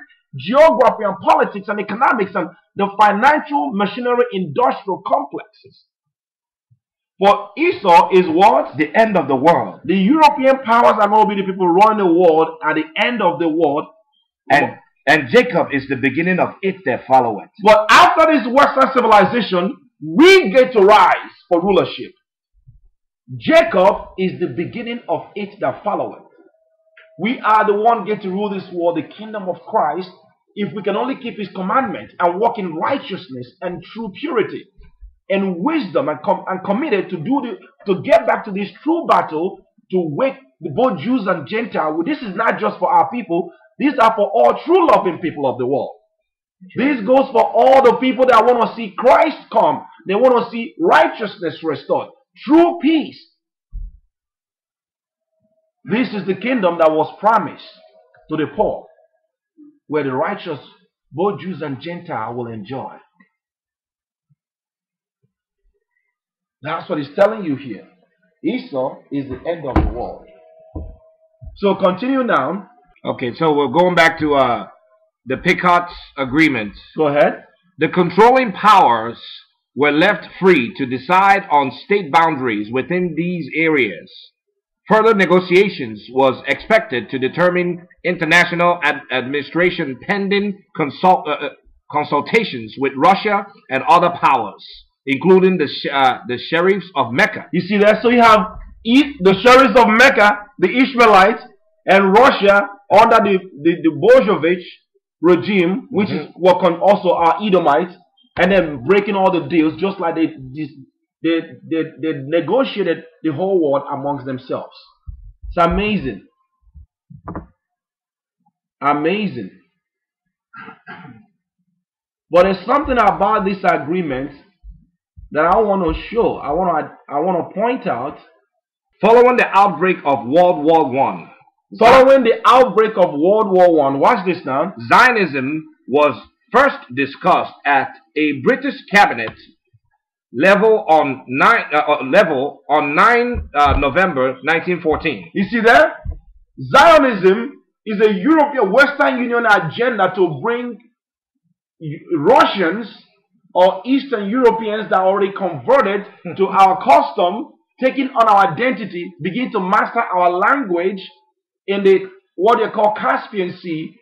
These people were were actually called there was a Hunnish Turkic tribe called the Khazars in Khazaria, right there in the Caspian Sea, a major conversion into Judaism that took over because we begin to scatter into Africa in 580. From 586 BC, our last stand in Jerusalem was in 70 AD under the hand of the Romans.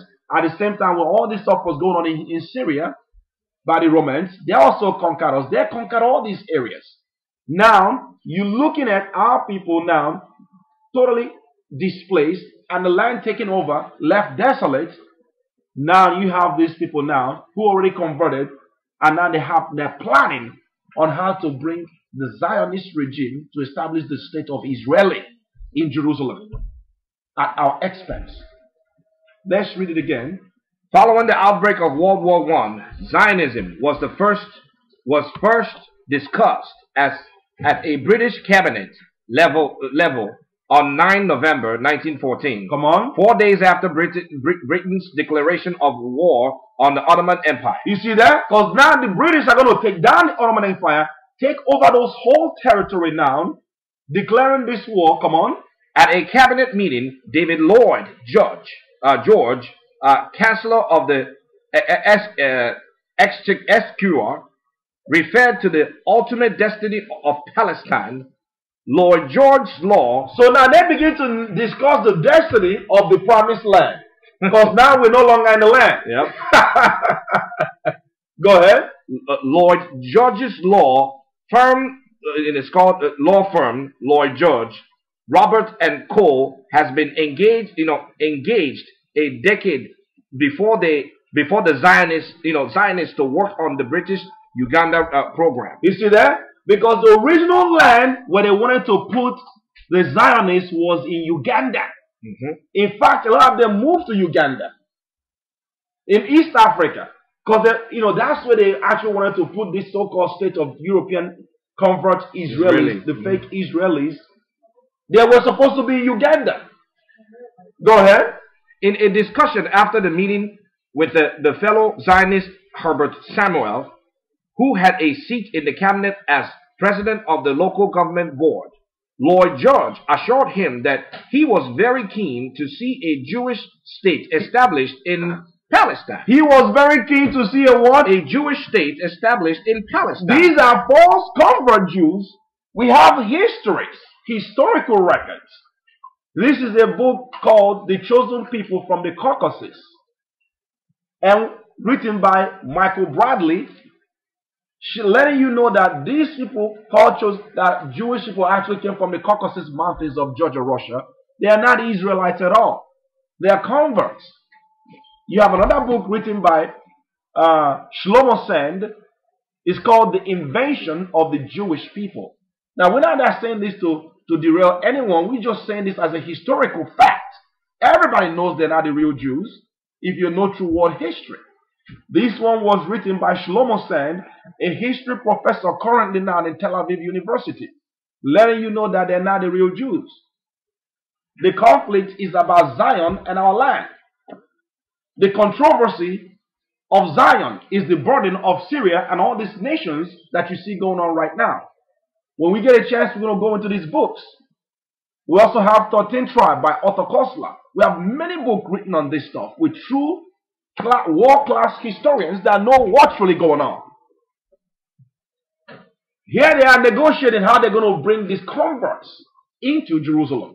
Come on. Lord George assured him that he was very keen to see a Jewish state established in Palestine. While the real Jews are being carried off into slavery, they already went through slavery since the 13th century, from the Arab slave trade to what? To the 18th century, when they so-called abolished slavery.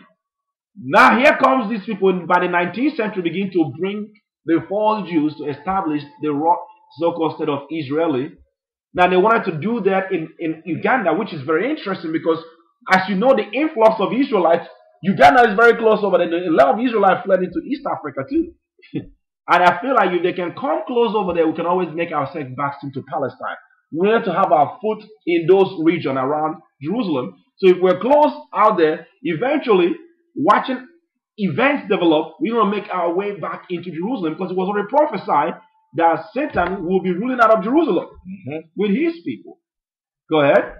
Samuel then outlined the Zionist position more fully in a conversation with Foreign Secretary Edward Gray. Go ahead. He spoke of Zionist aspirations for the establishment in Palestine of a Jewish state. Of a what? A Jewish state. A people wishing that they are the real Jews, but they're not. That's what Christ talked about in Revelation chapter 2 verse 9. And them that say they are Jews and are not. Christ said it, I didn't say it, but are the synagogue of Satan.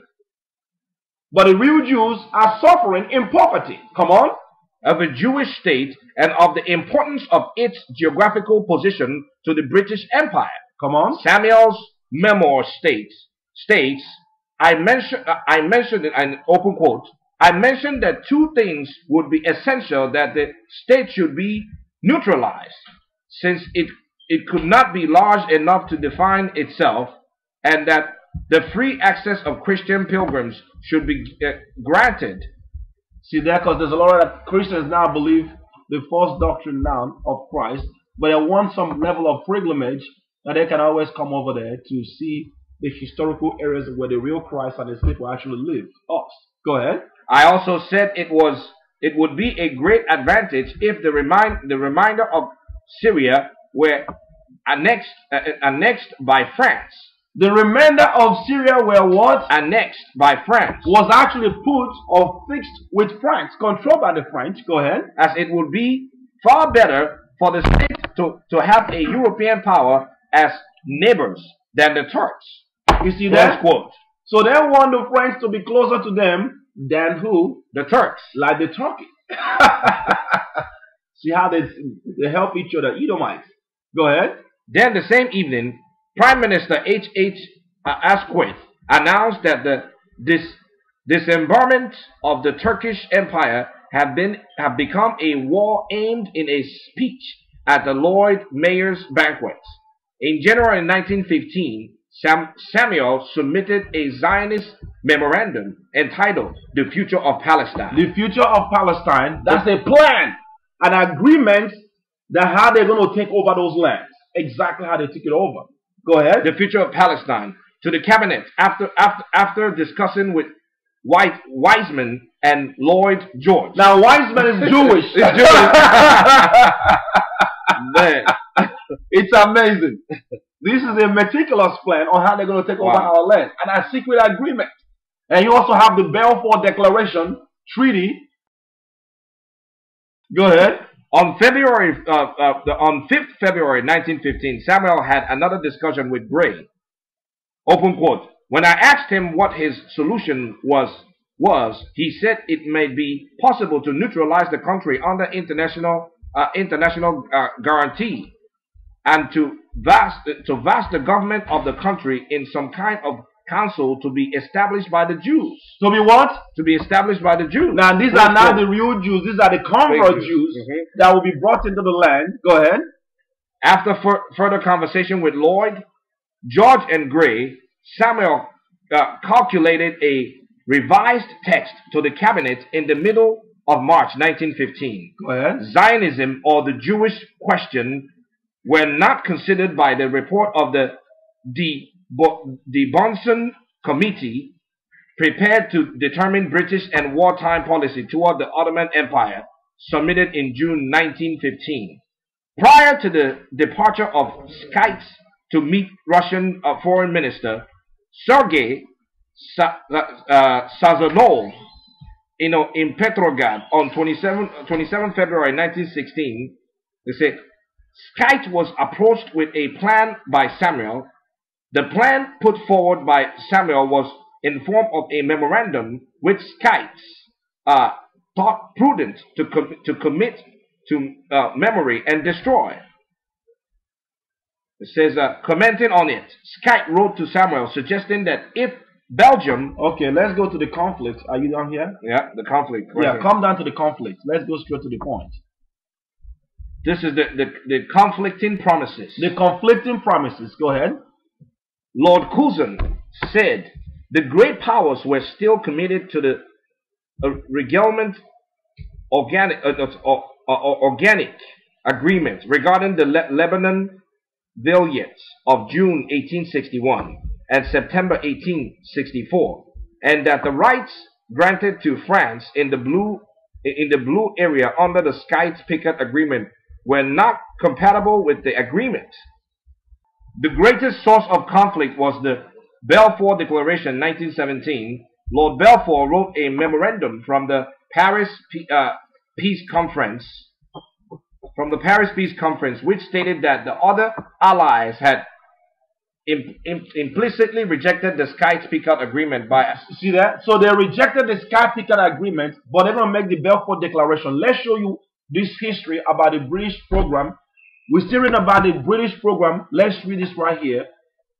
The history? Still talking about the Sykes-Picot Agreement. Let's read that. The offer was first made by British Colonial Secretary Joseph Chamberlain to Theodore Herzl's Zionist group in 1903. So the whole plan was being controlled by the Zionists, who are the people that want to rule the world, that are behind all this war going on in the world today. Come on. He offered 5,000 square miles, 13,000 kilometers of the Mawa Plateau. The Mawa Plateau. In what is today known as Kenya and Uganda. That's where the Jewish Zionist state was supposed to be built, not in Jerusalem.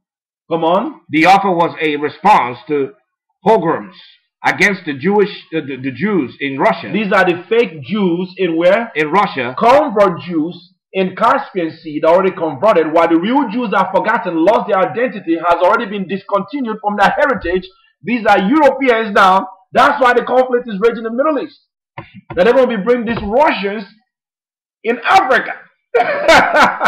But no, watch what happens. Come on. The response to pogroms against the Jewish in Russia, and it was hoped that the area could be a refuge from persecution for the Jewish people. The idea was brought to the Zionist Congress at its sixth meeting in 1903. Now you see how they are so organized. They even have a Congress. They got financial empire. They already infiltrated Russia during the Bolshevik regime.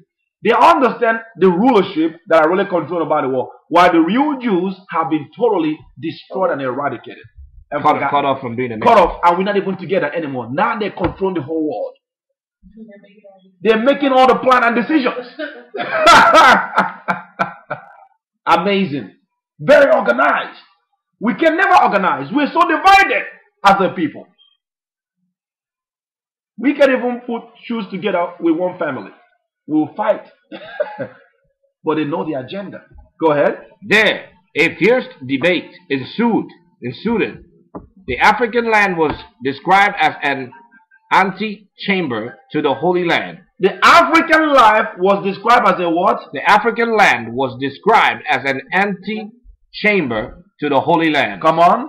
And a Nastacil or temporal high shelter. So they know that they can actually be in Africa. Because they know, yeah, they wanted to be in Africa for a temporary period of time and now begin to make their way back to Palestine. This was a plan from the beginning. Amazing. Go ahead. But other groups felt that accepting the offer would make it more difficult to establish a Jewish state in Ottoman Palestine. You see that? Because the Ottomans were controlling Palestine at the time. Before the British would take them down. That's why they're making this agreement with the British government that they're going to take that land, which they eventually did through the Balfour Declaration or the Balfour Treaty. Go ahead. And also that the Jewish nation would not be able to claim itself as a native to that land. Go ahead. Since there were no historic or culture group, links See, there were no historic or cultural link between the Hebrews and the East Africa. You see that? They know that, and there's no historical link between the Russian convert Jews and Palestine. That's right. Yes. It's amazing how they think these things. Come on. Before the vote of the matter, the Russian delegate stormed out in opposition. The Russian delegate, they rushed out, they were upset. These are Russian convert Jews that are trying to get Jerusalem. These are the people that are going to be bringing back after World War II, the Second World War with Hitler. This is an orchestration to take over our land.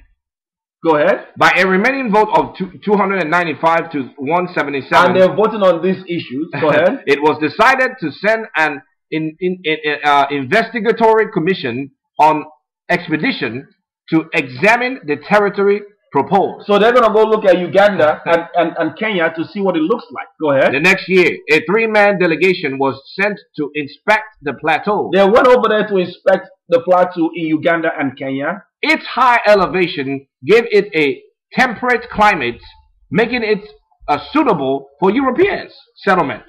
Come on. However, the observers found a dangerous land filled with lions and other creatures. See that? Go ahead. Moreover, although it was sparsely populated by small bands of Maasai people, come on, who are the true Africans, come on, themselves having recently conquered the Siriquat tribe. The Siriquat tribe. The Maasai were hostile to other tribes and outsiders. They could have destroyed them as well. So they are afraid of the Maasai people. They were warriors. This is their land. See how they disregard you and take over your land.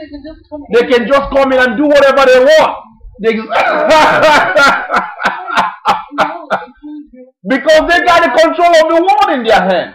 They know that they are running the world. Go ahead.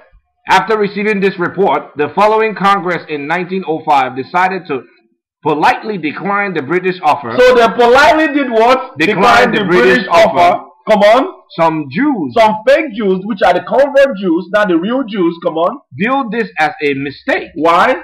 They then split from the Zoo and established the Jewish territorialist organization. Come on. With the explicit aim of establishing a Jewish state anywhere, not just a Palestine. If few Jewish did move to Kenya, but most settled in the urban centers. Some of these families remain to this day. You see that? And I know some of the people that are European in Kenya. I say, how are these Europeans in Kenya? It's just the historical truth. We're reading plain history. Amazing. And that's going to lead to the Balfour Declaration. The Balfour Declaration. So now, finish up down here where you have, this is where you left off, pick it up. Promises and revolt. Syria remained a part of the Ottoman Empire until the end of the First World War. During the war, Britain had promised Syria Arab nationalists their freedom from the Turkey if the Allies won. But under the secret Skype-Picot agreement, you see that? The secret Skype-Picot agreement, what happened? The British government had also pledged the country as a French sphere of influence. Come on. In 1920, the French drove out the Nationalists, and the League of Nations gave France a mandate over Syria. In 1925, Damascus rose in revolt, and the French had to bombard the city into submission. You see that? The Syrians, the French bombarded the city into submission. Come on. The Syrians were promised independence in 1936, but only in 1946 was full independence finally achieved. Come on. Independence and after. From 1946, the country suffered a succession of military and political coups. So starting from that time now, in 1946, now they're going through military coup. This is a nation that has been totally in disarray, religiously and also ethnically, because of the activity of all this conquest parading through that place. Because Syria is geographically located between Middle East and Europe. So anything that travels from Middle East to Africa, north and left and right, moving through Syria into Europe, you gotta come through that area. All the military roll through that area, just like they roll through Jerusalem. a very strategic position. Go ahead. Military and political coups. Between 1958 and 1961, it was part of the United Arab Republic under Egypt's President Nasser. Come on. Syria forces took part in the Arab-Israeli War of 1948, 1956, 1967, and 1973. Go ahead. Syria lost the strategically valuable Golan Heights to Israeli in 1967. See there? They lost the what? They lost the strategically valuable Golan Heights to Israeli in 1967. Yeah, so they finally managed to, by 1948 they brought the Israelis, so now they've been in conflict with Syria. Because they competed with the Golan Heights. Who's going to control that area? And America and the Western Europeans supported Israeli, not the real Israelites, but the fake Israeli converts now that took over the land to control those areas now. Go ahead. And won them back at the start of the 1973 war. Come on. But the heights were later retaken by the Israelis. You see that? Israelis always in battle with these modern day Syrians. Go ahead. Syrian politics have been dominated since 1963 by the ideology of the Ba'ath Party, which advocates socialist revolution, which goes against democracy. Go ahead. Throughout the Arab world.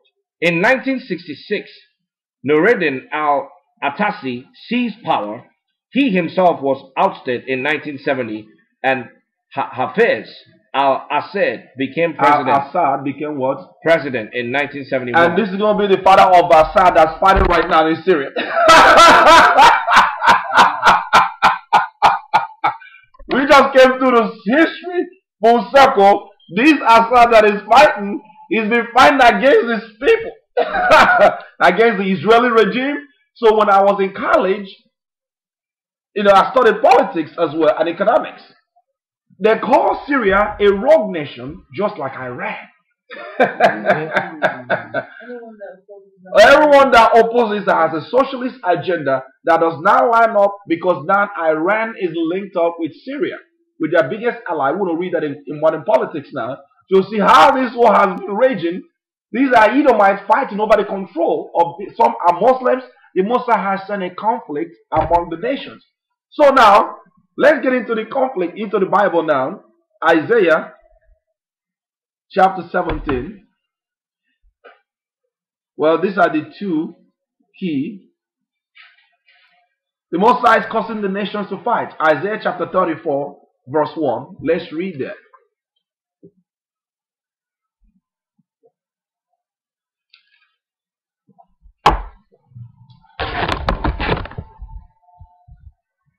Isaiah chapter 34, verse 1.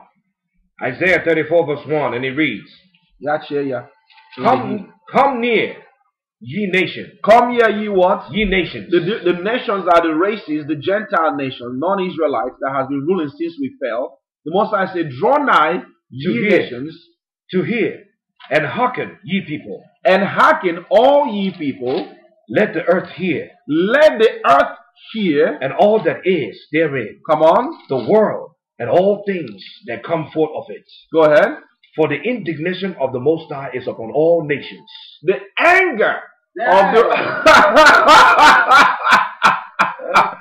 the anger of the Most High is against all these Gentile governments. Why? And his fury upon all their armies. His anger is upon their what? Armies. Their military.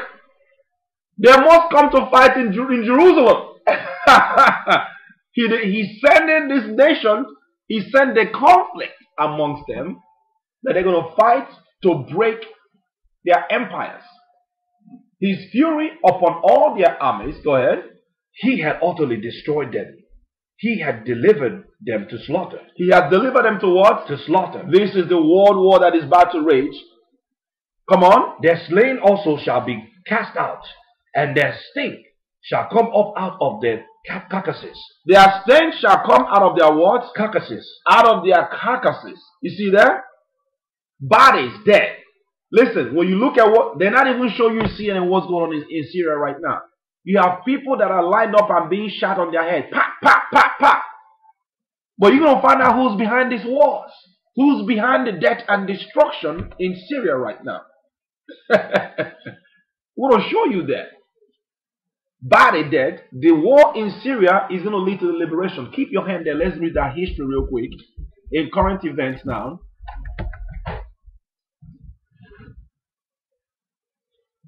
Benghazi. Let me get this article. This is a military general, U.S. military general, saying that the war in Syria is going to trigger a World War III. That's what they understand, and that's exactly what the Bible is describing. We have an article here. Let's read this article here. It says, read the title. This is from the Washington Free Beacon magazine. It says General Martin Dempsey warns U.S. intervention in Syria will trigger wider war. This is the General Martin Dempsey letting you know that, but U.S. is already involved in the war. They are behind this war. The European powers, Edom, is controlling all these wars. Well, that's what he's not telling you, but he does not want to come down to show that they're actually now physically supporting it. But they've been, you're going to see, always been involved. The covert wars. We're going to look at that now. Let's read it down.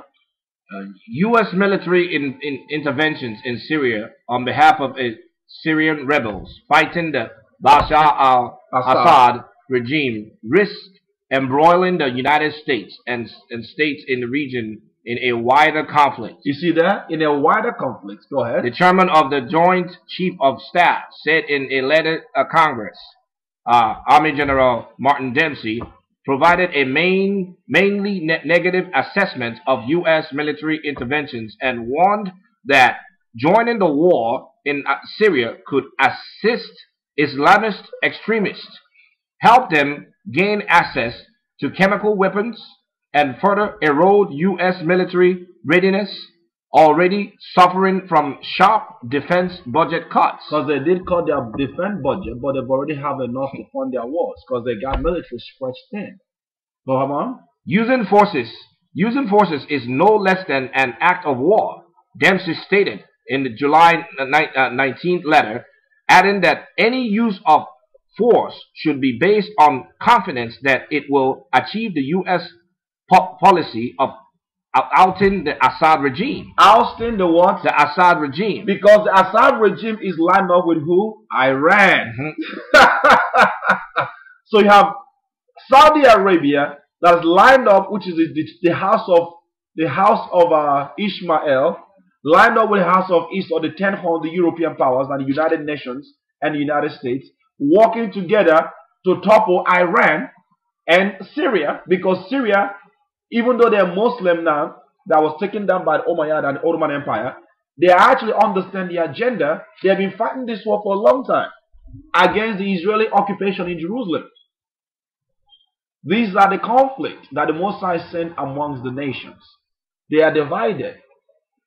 Iran, Syria, called a rogue nation, and then you see Israeli, the United Nations, US, and the EU working on one hand to destabilize the Middle East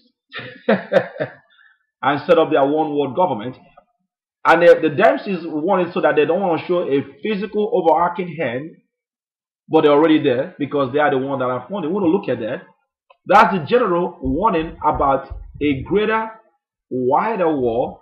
And guess what? That's what the Bible shows. We're going to read that out of the Bible. Here, let's read this one. And a brief article, I'm going to make it. I'm not going to go into detail. If you want, I'm going to send you this article later on. But I want to look at this one too. It talks about how they've been involved in this war. Let's read this one. Whistleblower exclusive. Benghazi cover up in the proxy battle with the war in Iran. Let's read this one real quick. The immediate concern for the Obama administration after the attack in Benghazi was to cover up the connection with Iran and Syria to Ansar al-Sharia and Al-Qaeda in the Islamic Maghreb, AQIM, according to the Benghazi whistleblower source. It says the attack in Benghazi that killed 4 Americans, including Ambassador Christopher Stevens, was not a terrorist attack.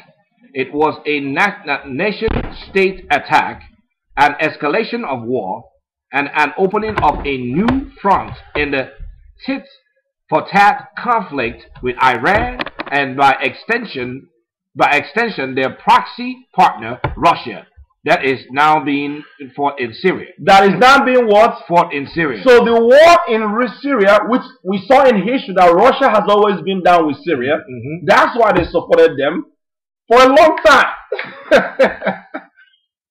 Proxy war and Syria with Russia and Iran are lined up in one hand against United Nations, the EU, US, and now you have America in this conflict. No, this is by you just realizing that this is not having to do with terrorist attack. It has to do with Bible prophecy. It has nothing to do with terrorist attack, absolutely at all. That's a cover-up. That's a diversion. The real event is happening and people are not paying attention. Go ahead. For anyone who thinks Americans will be told that Benghazi was a nation-state attack by ex-CIA chief David Petraeus in the near future. Don't worry about that, because he's going to go in to talk about David Petraeus. He's going to go into the David Petraeus was the general of U.S. general as well. That was turned into a CIA director. Let's read this. Hillary Clinton and the cover-up. Because you're going to find out that they've always worked together to send military ammunition. They send military ammunition to take down Libya. They send military ammunition to take down Gaddafi. We saw that in Libya. Now, they also, the same people that was called to be Al-Qaeda are the same people that they're actually funding to fight now in Syria against Assad regime. And this is the real cover-up. Let's read a little bit on that. Hillary Clinton and the cover-up. If you don't address the Iranian and Syrian connections to the nation-state's attack in Benghazi, you cannot get to the Clintons. Hillary's starring role is definitely in the Benghazi cover-up, because 9 months later, it still has not been officially confirmed whether Ambassador Christopher Stevens was wearing his State Department hat on his, or his CIA hat at the time when he was murdered. So because he was also a CIA agent, that was also an ambassador, so they don't know what he's there for. Because he was actually in cahoots with the people on the ground. He understands what's going on the ground. Right. The reason why they actually killed, because they were funneling. There's a lot of stuff going on over there that they haven't told the people. Go ahead. So they don't know whether he was acting as a CIA agent or acting as an ambassador. Go ahead. What is undeniable is Hillary was one of the first top administrative officials to publicly, falsely blame the YouTube video. She, with President Obama, appeared in a paid advertisement costing $70,000 to disavow the YouTube video that aired in Pakistan. You see, that's their diversionary story. But let's get to the point here,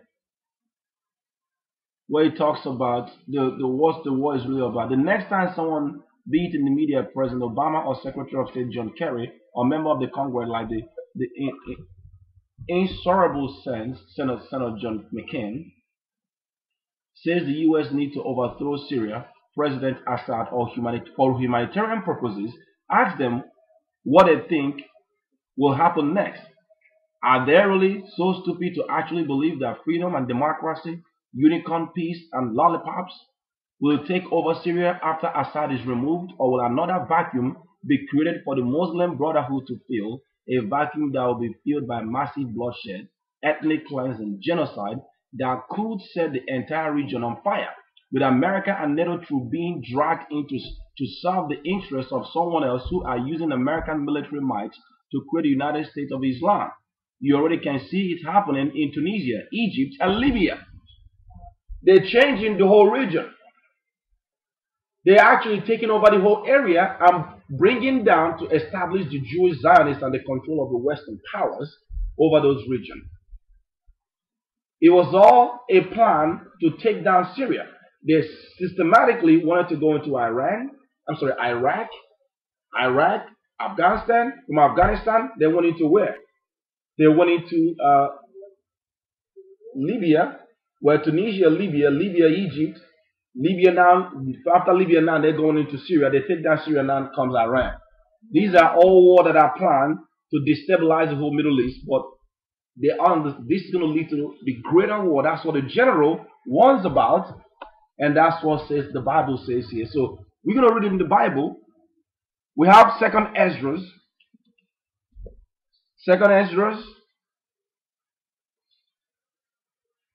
Before we go to Second Esdras, let's read. Let's finish Isaiah where you are.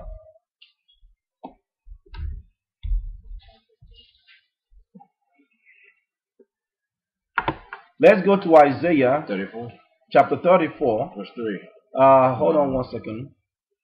Isaiah chapter 34 verse 1, right?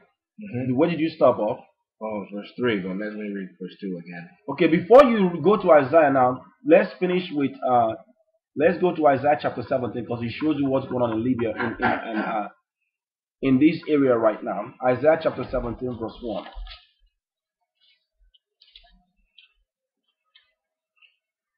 Isaiah chapter 17 verse 1. The burden of Damascus. The burden of what? Damascus. The burden of Damascus, Aram or Syria. This is the capital city of Aram, the Arameans.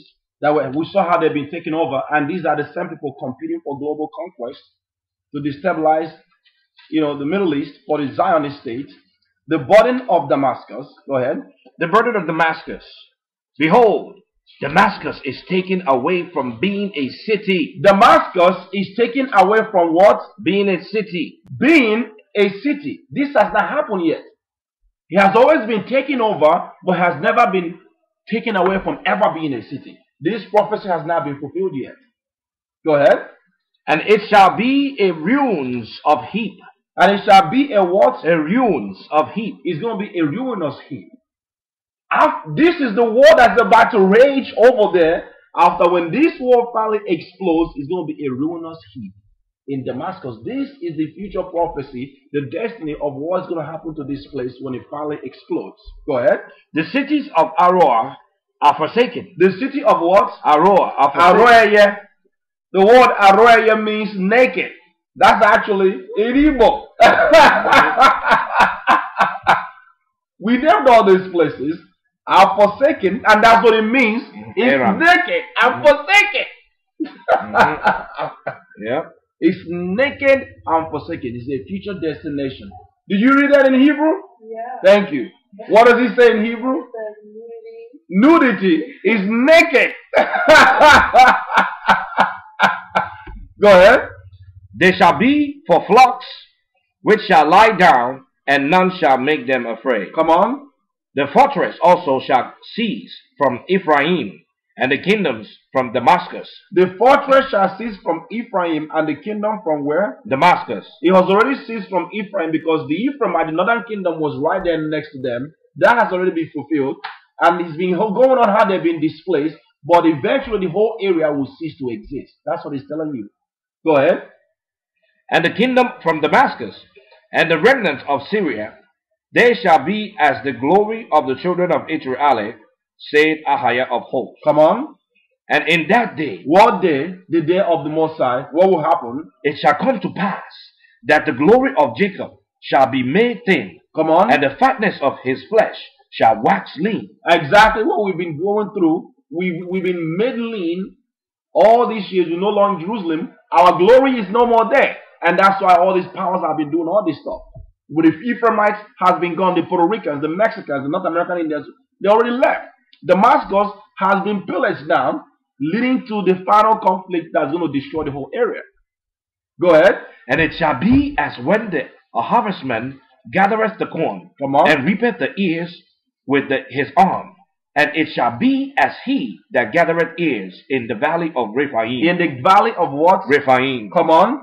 Yet gleaning grapes shall be left in it, as the shakes of an olive tree. When you shake up an olive tree, it's going to be very few remaining. This is after this collapse. This is the conflict that we're about to go in there. That's what all these wars are going to lead into. Go ahead. 2 or 3 berries in the top of the uppermost bough, 4 or 5 in the utmost fruit branches thereof, said Ahiah of hosts of Israel. The power of Israelites, our God, the power of the Igbos. Come on. At that day shall a man look for his maker, and his eyes shall have respect to the Holy One of Israel. When this thing happen, the world will begin to respect the Most High. This is what's shaping up over there in Middle East. Come on. And he shall not look to the altars, the works of his hand, neither shall he respect that which his fingers have made, either the groves or images. You see that? Because all these areas that are replete with paganism, we have Islam, we have false Christianity that is all written in those areas. Then you have the indigenous paganism, then you have the Roman influences in all these places, and the Grecian influences. All these idolatries are going to be rid of in those areas. Come on. In that day shall his strong city be as a forsaken ball, and as uppermost branch, which they have left because of the children of Israel. Why are all these things happening? Because of the children of Israel. All this war is happening because of what? Because of the children of Israel. Because of the controversy of Zion. Those whole areas are going down because Israel must rise. Go ahead. And there shall be this desolation. And there shall be a what? Desolation. So this wars heading in all this area. We saw the same thing. A lot of these regional wars is leading to those children that are giving rulership to rise back again. Go ahead. Because thou hast forgotten the Elohim of thy salvation, and hast not been mindful of the rock of thy strength. Therefore shalt thou plant pleasant plants, and shalt set it with strange slips. In the day shalt thou make thy plant to grow. In the morning shalt thou make thy seed to flourish. But the harvest shall be a heap in the day of grief and desperate sorrow. In the day of heap and desperate sorrow. Desperation is coming. In fact, it's already happening there right now. Over millions of people have been killed. Millions has already been displaced.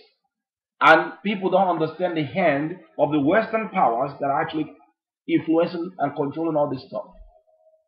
Sending their missiles, they're sending weapons. Now, the Congress negotiated to send weapons to Al-Qaeda, the network that they say was fighting in Afghanistan. But now that's what they're using to fight against Assad regime right now. How could you use Al-Qaeda to actually fight your wars that you say were responsible for September 11th? This is what the psychology, the truth of what's really going on in the world is. People don't even understand what's going on. The secret agreement that's really going on. Come on. It says, woe to the multitude of people, which make a noise like the noise of the seas, and to the rushing of nations, that make a rushing like the rushing of the mighty waters. So the whole world is going to see when this war finally explodes, full circle. And it looks like it's nearer, because we saw another oracle where it said that this war is going to last longer. But they're trying to manage it as a crisis. But when this thing explodes, Russia is pulled in, Iran is pulled in, here comes Syria, and then this whole thing could actually explode and impact the whole world right now. The whole world is going to be hearing it. That's why I say what? Woe to what? Woe to the multitude of the many people. Of destruction and sorrow to the multitude of many people, which make noise like the noise of the sea, and to the rushing of the nation that make a rushing like the rushing of the mighty waters. Come on. The nations shall rush like the rushing of many waters, but the Most High shall rebuke them. The Most High shall what? Rebuke them. Come on. And they shall flee far off, and shall be chased as the chaff of the mountain before the wind, and like a rolling things before the whirlwind. Come on. And behold, at evening tide trouble, and before And behold, at eventide trouble, and before the morning he is not. This is the portion of them that spoil us, and the lot of them that rob us. This is the portion of them that spoil us. The people that have exploited the 12 tribes of Israel, that set up empires and governments, and kept our peoples worldwide poor and hid the true record of history. This is their portion. They're all going to be in toil, sorrow, and pain. The whole world will be impacted when this thing finally explodes. And we're looking at it right now. It's happening as we speak. This is what's really going on over there. Let's jump down to Isaiah chapter 30. I'm sorry, Jeremiah. Let's go to Jeremiah chapter 49, verse 23 to 27. Jeremiah is Jeremiah in the Hebrew, in English. Chapter 49, verse 23. Jeremiah, still speaking about the burden of Damascus or Syria, which is the Arameans or Aram. Chapter 39. Chapter what? 49, verse 23. Verse 23, right? Let's read that. Concerning Damascus. Concerning what? Damascus. Syria. The city, capital city of Damascus, is Damascus. Go ahead. Hamath is confounded. Hamath is what? Is confounded. Go ahead. And Arpad. And Arpad, for they have heard evil tidings. For they have heard evil news. Exactly what's been going on right now. There are confusion in Syria right now, but they're not showing it to you on CNN, really. You gotta go to YouTube and look at people shooting personal videos and posting the massive death that's going on right now. And people are comfortable, don't even understand that it's coming right here. It's coming right to roost at home. Because our government here has funded these wars and these terrorists, the true terrorists, to displace people, because this is the war that Satan is funding through the same Zionists and the power structures controlling the world. Read it. It says, they have heard evil tidings. They are faint-hearted. There is sorrow. There is what? Sorrow. Come on. On the sea. Go ahead. It cannot be quiet. It cannot be quiet. Verse 24. Damascus is waxed feeble. Damascus is waxed feeble, meaning that it's aged, it's fallen apart. Come on. And turneth herself to flee. Go ahead. And fear hath seized on her. Anguish and sorrows have taken her as a woman in travail. And that's what's going on right now. People have displaced to Jordan. People have displaced to Turkey. People have been displaced across all the regions over there as we're speaking. People left their homes. People are reporting. Go to YouTube. They're reporting how they can't even be in their homes anymore. You have war raging right now. And who's behind the war? The 10 horns, which is the European Union and NATO. And then you have America, the little horn, against Assad, which is Syria, supported by who? Iran, their biggest ally. And finally, Russia. CNN won't tell you what's really going on. Go ahead. 25. How is the city of praise not left, the city of my joy? Therefore, her young men shall fall in her streets. Her young men shall what? Fall in her streets. It's happening exactly right there, and it will get worse. And the general wonder this is going to explode into a wider war, so they want to manage it. But this is intended because it's going to go on as Bible prophecy. Go ahead. And all the men of war shall be cut off in that day, said Ahiah of hosts. It's happening. Come on. And I will kindle a fire in the wall of Damascus. I will kindle a fire in the what? In the wall of Damascus. Come on. And it shall consume the places of Ben-Hadad. Of Ben-Hadad that used to fight against us, that were Assad, they are still controlling those regions. Amazing. The Bible is the only true book that can show you what's really going on in Syria right now. Let's go now to the book of Isaiah now. Isaiah chapter... Well, before you go to Isaiah, let's go to 2nd Ezra chapter 16. 2nd Ezra chapter 16. I have it. Did you hear? Huh? 2nd Ezra chapter 16. 2nd Ezra chapter 16. We're almost done. It's important to understand that all these wars is because of the controversy of Zion. Verse 1.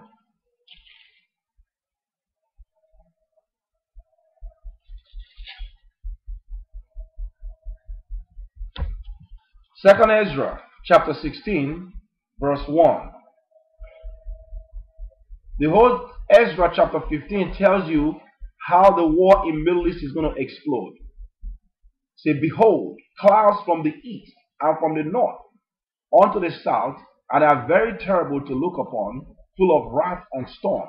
It's talking about the war in the Middle East that is shaping it up, that everybody's paying attention to see how this thing is going to escalate. Chapter 16, verse 1. Chapter 16, XVI, verse 1.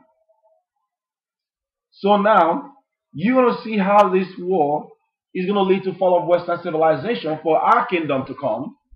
Let's read it.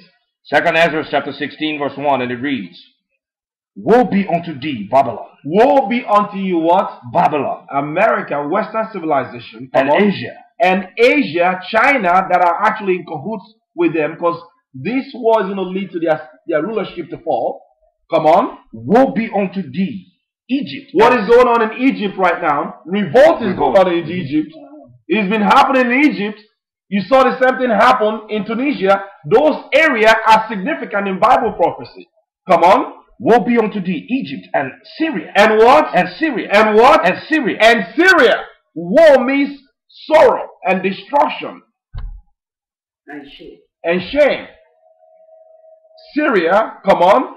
Gird up yourselves with cloths of sack and hair. Bewail your children. Bewail your children. And be sorry. Why? For your destruction is at hand. The destruction is here. When you begin to see how they move to all these different geographic locations, and here comes Syria, destruction is at hand. Come on. A sword is sent upon you. The Most High is speaking. What? A sword is sent upon you. Come on. And who may turn it back? Who's going to change this, reverse the cycle? The Most High is behind this wars. Why? Because he opened the veil. Keep your hands there. Go to Revelation chapter 5 to show you how the Most High allowed events to happen after the death of Christ that will open a veil or a seal for all these wars that will lead to our kingdom coming. Revelation. The book of Revelation chapter 5 verse 1, I believe. Yeah. Well, read Revelation chapter 1 verse 1 before you read that.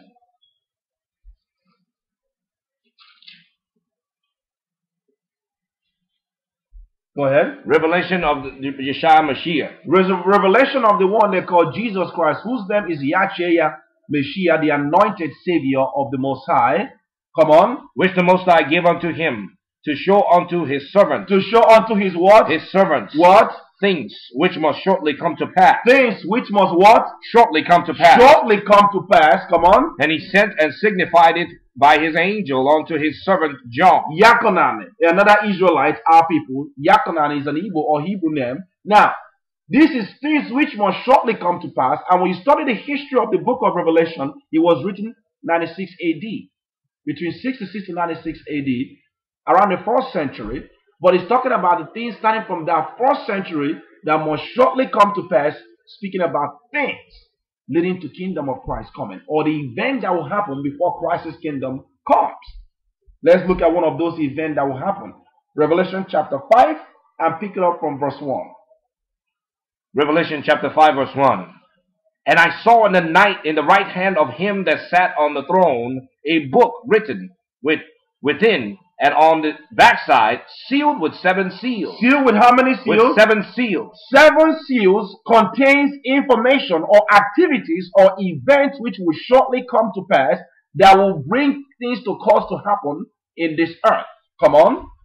And I saw a strong angel proclaiming with a loud voice. What is he saying? Who is worthy? Who is worthy to open the book and to loosen the seal thereof. And no man That's in the heaven. question the angel is asking. Because this book needs to be opened. The seal needs to be opened. Come on. And no man in heaven, nor in the earth, neither under the earth, was able to open the book, neither to look thereon. Not even a person is worthy to open this book, because this book contains lamentation and woe and the events that will bring the kingdom of Christ to come. He is the one that's authorized to open it.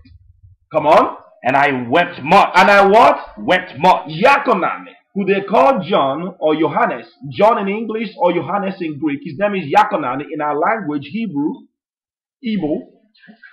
And I wept much. He was crying. Why? Because no man was found worthy to open and to read the book. You see there? Neither to look thereon. Neither to even look in there.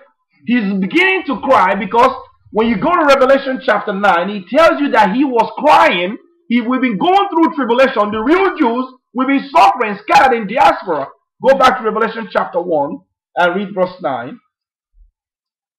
Revelation chapter 1 verse 9.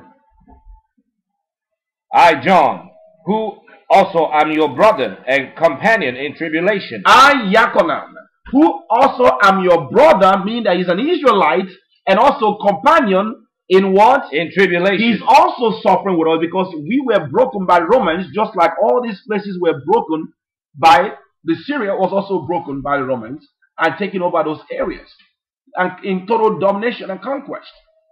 He's been going through tribulation. Why? In the kingdom and in patience of Yeshua Mashiach. And impatiently waiting for the government of Christ to come.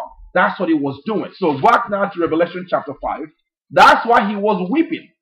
Our people have been mourning in tribulation, went through slavery, colonization, poverty, scattered worldwide, pillaged, marginalized, brainwashed, rethought. So here he says, Revelation chapter 5, verse 4. And I wept much. Because that's why we went back with the precept, so we can emphasize it. I wept much. Why? Because no man was found worthy to open and to read the book, neither to look thereon. Now, this is profound, because you have a brother, a true Israelite, a disciple of Christ, weeping, understanding the importance of Christ, this book opening, so that all these things will happen in the earth for our kingdom to come, but none of our people cares. They've got the Bible, they don't have the knowledge, not even the so-called modern Christians, because they've been misled and mistaught. They don't understand that these events must happen. John, who understands this thing, is weeping that there's no one that can open this book. This book needs to be opened. The seal needs to be opened, to be cracked open for the kingdom of Christ to come. That's why he was crying. Read it. Revelation chapter 5 verse 4. Come on. And I wept much, because no man was found worthy to open and to read the book, neither to look thereon. And one of the elders said unto me, Weep not. Weep not.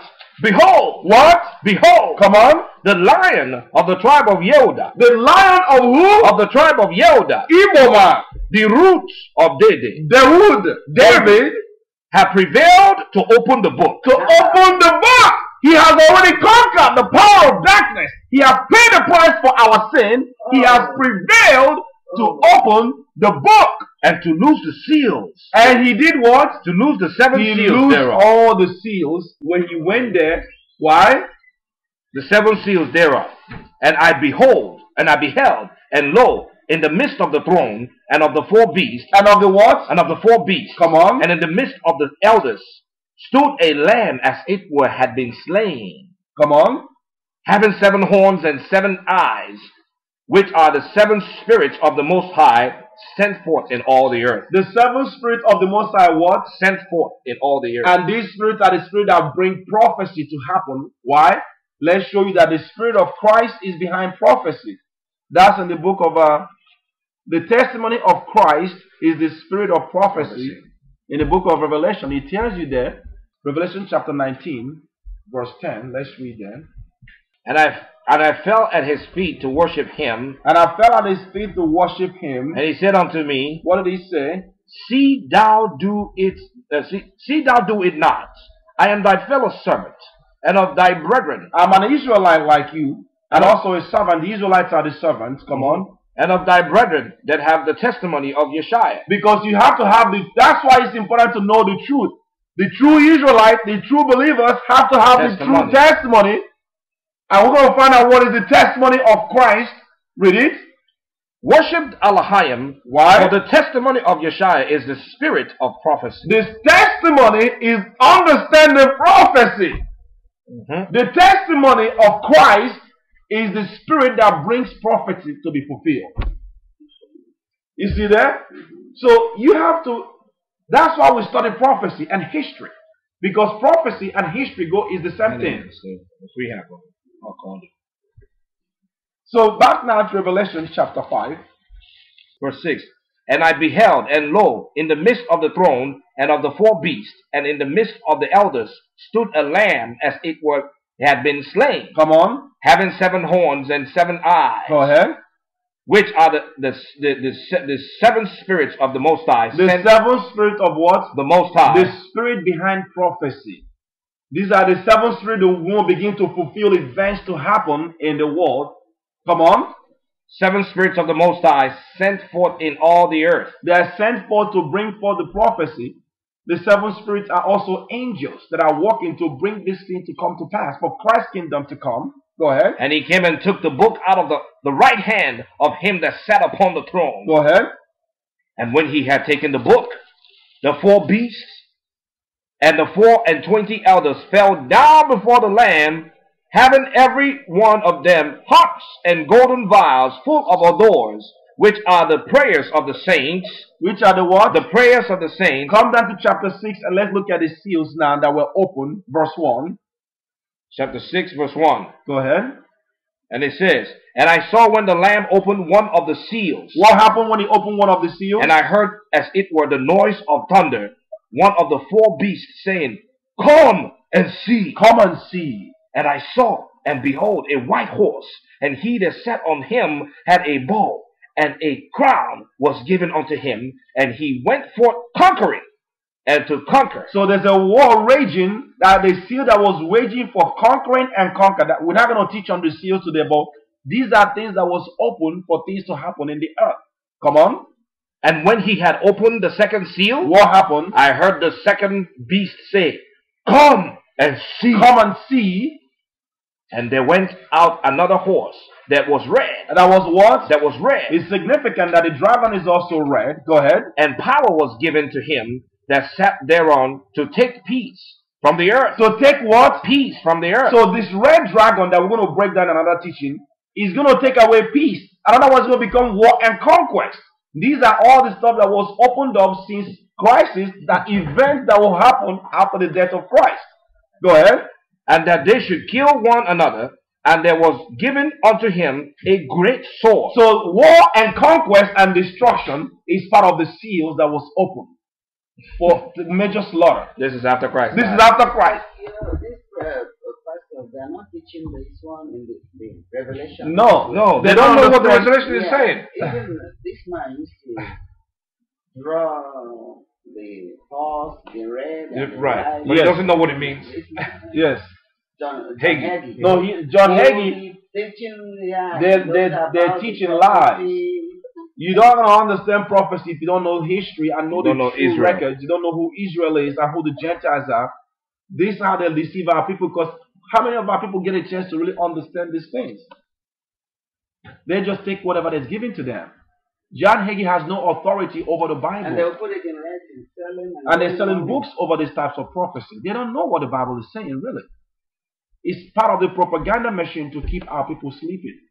So here we go. War and conquest and conquering is part of the seal that was opened up in the heavenly realms. So here we go. 2nd Ezra chapter 16 verse 3. A sword is sent upon you, and who may turn it back? So the Most High opened the sword, the conquest, the war to happen, to lead to the nation to fight, to bring our kingdom. Because the war took us down and scattered us through economic and political conquest. Go ahead. A fire is sent among you. Nuclear, thermonuclear explosion. We read them concerned about that even in Syria. Go ahead. Who may quench it? They're also concerned about it in Iran. Nuclear, thermonuclear explosion. They can't stop these missiles when they begin to be released. Go ahead. Plagues are sent unto you. Plagues, death, mourning, and sorrow are sent upon the earth. Come on. What is he that may drive them away? Who can reverse the situation? Go ahead. May any man drive away an hungry lion in the woods? Or may anyone quench the fire in stubble? Can you go put your hand in a fire and take out the wood that is burning in the fire? Go ahead. When it has begun to burn? No. May one turn again the arrow that is shot of a strong archer? A strong, mighty warrior, when he shoots an archer, can you go reverse it? The Most High say, I'm the one behind these wars. I'm the one that causing these things to happen to bring my rulership to come. And they know it. Go ahead. The mighty Lord sendeth the plagues. He's the one that's doing what? Sendeth the plagues. He's saying plagues. He's allowing these things to happen. It was a seal that was opened to cause this war to happen, even as we've seen in Syria. Come on. Who is he that can drive them away? No one. A fire shall go forth from his wrath. And who is he that may quench it? Come on. He shall cast lightnings. And who shall not fear? Come on. He shall thunder. And who shall not be afraid? Come on. The Most High shall threaten. And who shall not utterly be victim to powder in his presence? He's behind. They haven't told us about this God in Christian doctrine. They say he's all loving, but he's behind all these things. Yes. It's profound. This is major. Because we rejected his the whole earth and went away from his ways. yes. Go ahead. The earth quaketh, and the foundation thereof. The sea ariseth up with waves from the deep, and the waves of it are troubled, and the fishes thereof also, before the Lord, before the glory of his power. Come on. For strong is his right hand. Go ahead. That bendeth the bow. That bendeth the what? The bow. His right hand is Christ, who's behind the wall. He opened the seals. Come on. His arrows that he shooteth are sharp, and shall not miss when they begin to be shot into the ends of the world. When they begin to be shot, what? Into the ends of the world. It's going to have global repercussions. These are the wars that are going to lead to the collapse of Western civilization for Jacob's kingdom to rise. Go ahead. Behold, the plagues are sent, and shall not return again until they come upon the earth. It's already sent. Christ already opened the seal. Just read that. We read that. Go ahead. The fire is kindled, and shall not be put out, till it consume the foundation of the earth. Come on. Like as an arrow which is shot of a mighty archer, runneth not backward. Even so, the plagues that shall be sent upon the earth shall not return again. You see that? Hey. Come on. Woe is me. Woe is me. Woe is Woe me. is me. Who will deliver me? Who will deliver me in these are difficult days that we're coming. Brothers and sisters, days of difficulty, days of great tribulation are happening. When this war explodes, that will impact Iran, it will impact global socio-political systems and industrial complexes.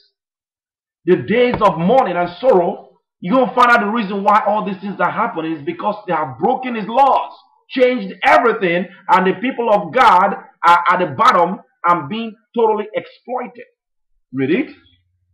18. The beginning of sorrows This and the great is the mourning. beginning of sorrow and what? Great mourning. Great suffering. Come on. The beginning of famine and great death. Because you can't even go to shop anymore. When the system breaks because of war, how are you going to go shop? How are you going to feed your children? It requires a different mentality. Your faith and your walk towards the Most High will save you. Your true righteousness and faith in Christ. The world is not ready for this. That's why they're going to die like flies. Go ahead. Yeah. The beginning of 18. The beginning of sorrows and the great mournings. The beginning of famine and great death. And what? Great death. And what? Great death. Great death. Population depletion. This is what is coming. The Most High opened and allowed a seal to happen. That the Zionist powers control the world with other European powers. The secret power that has hijacked the government of America are allowed to do this. Read it. The beginning of wars, and the powers shall stand in fear, and the beginning of evils. What shall I do when these evils shall come? What is he going to do? What is anyone going to be able to do? Come on. Behold, famine and plague, tribulation and anguish. What? Tribulation and anguish. Before that, behold, famine and plague. Lack of food and plague, sickness and diseases and suffering. And what else? Tribulation and anguish. Tribulation, suffering and sorrow. are sent as scourges for amendment. They are sent something to burn you so you can change. The reason why all these things that happen is that people will repent and come back to the Most High. But they will not. But what will happen? But for all these things, But when all these things are happening, they shall not turn from their wickedness, nor be always mindful of the scourges. because the Most High is sending it, but the people will never listen to him. That's why we're telling our people to wake up. These wars are leading to waking of Zion.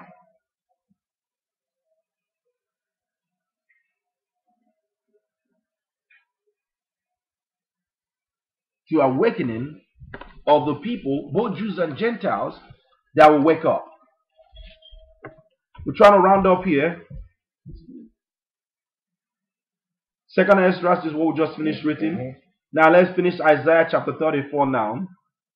And then we're going to finish with Isaiah 34 and Isaiah chapter 62.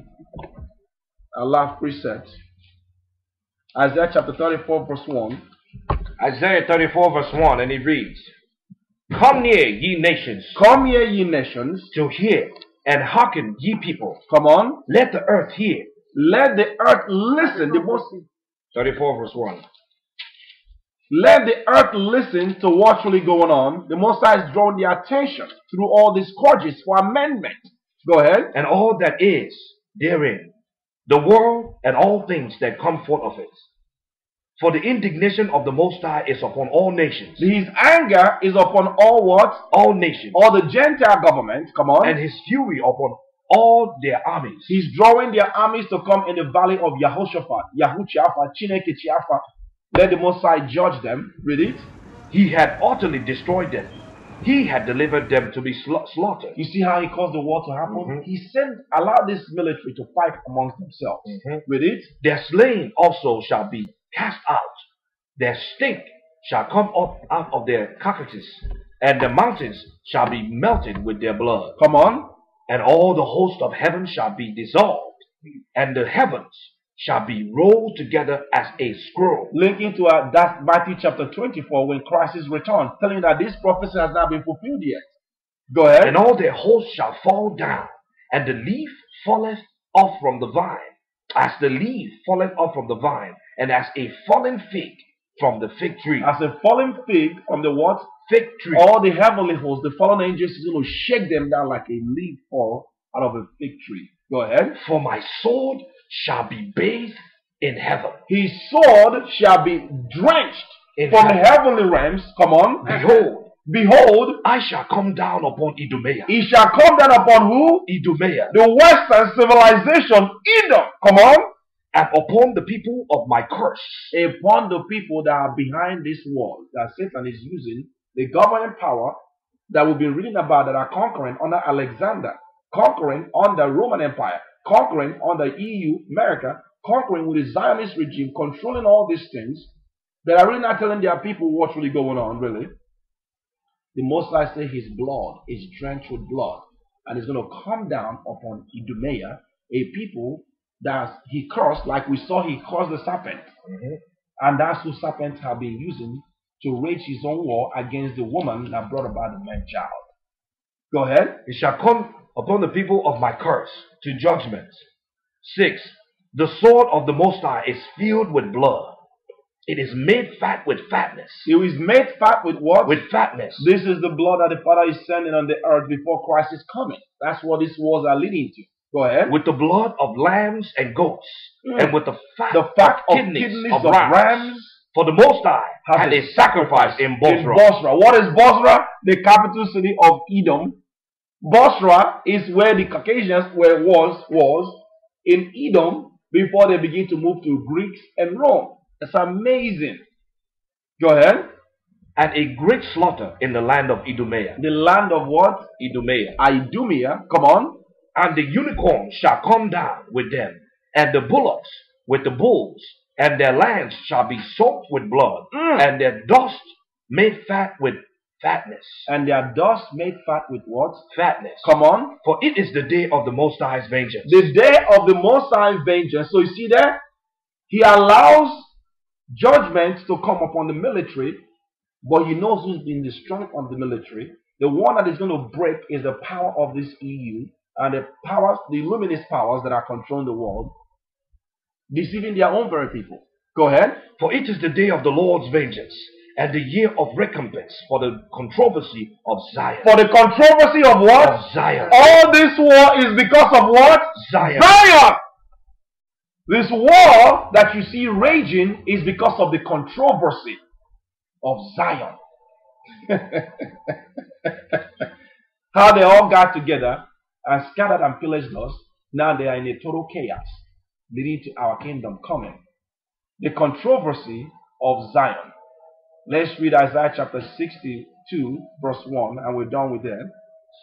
Isaiah, that's Yahshua chapter 62, verse 1. The reason why these wars are fighting is for our kingdom to come, for Christ's rulership to come. So if you're a Christian out there, whether you're a Jew or a Gentile, you should be pulling for our people. The poor people went through slavery, went through colonization and poverty. We lost our history, our identity. All the Gentile kind of conspiracy under the EU and United Nations, they put the Gentile Israelis in Jerusalem, who are not the true Jews. The real Jews are the poor people that you see suffering in Mexico, in Puerto Rico, that you see suffering in North Central South America, that were destroyed by Christopher Columbus when he first came to America. The real poor people of the earth. Why shouldn't we look for them? It's all about the controversy of the people of covenant that was covenanted that they're going to rule. But they have left it in Christian doctrine. They have left it in history books. But we got the records now. Brothers and sisters, it's time to wake up. It's time to wake up to what's really going on. Days of difficulties and great hardship is coming. Time to wake up from the illusion of television, of deceptions from music industry. All this diversionary that they've created through the mass media to keep you busy with football, keep you busy with everything else. Put your head in the scriptures. Put your head in history. And understand that the devil has hijacked the earth by the wicked ruling powers. And they're planning to kill both black and white, both Jews and Gentiles. They don't matter. But a real battle is against us, the seed of Jacob. Here we rise in Isaiah 62 verse 1. This is all about the controversy of Zion. What you see going on in Syria has always been about us. And they know it. Isaiah 62 verse 1. For Zion's sake will I not hold my peace. For Zion's sake, I will not hold my peace. Are they saying this in the churches today? No. We're gonna continue to prophesy. What did the King David say? Hold not thy peace. Be not silent. For lo, thy enemies has lifted up their head, and they that their head thee are making a tumult. David was not keeping quiet. I will not keep quiet. Will you? We're going to continue to prophesy and speak this truth as long as we have power and breath in our life to let our people, it's their time to wake up. The kingdom is at hand. Read it. For Zion's sake will I not hold my peace. Come on. And for Jerusalem's sake I will not rest. Come on. Until the righteousness thereof go forth as brightness. And the salvation and thereof. The what? And the salvation. The salvation, the rulership promised to us, come on, thereof as a lamp that burneth. As a lamp that burns. As a lamp that shines so bright. We're not going to rest, brothers and sisters. We will continue to declare the truth. Let them know that our government is at hand. Read it. And the Gentiles shall see thy righteousness, and all the kings thy glory, and thou shalt be called by a new name, which the mouth of Ahiah shall name. That name has not been revealed yet. He's going to give us a new name. Praise the Most High. Read it. Thou shalt also be a crown of glory in the hand of the Most High. Come on. And a royal diadem. This is the kingdom of Christ. In the hand of Allah. In the hand of who? In the land a royal jewelry.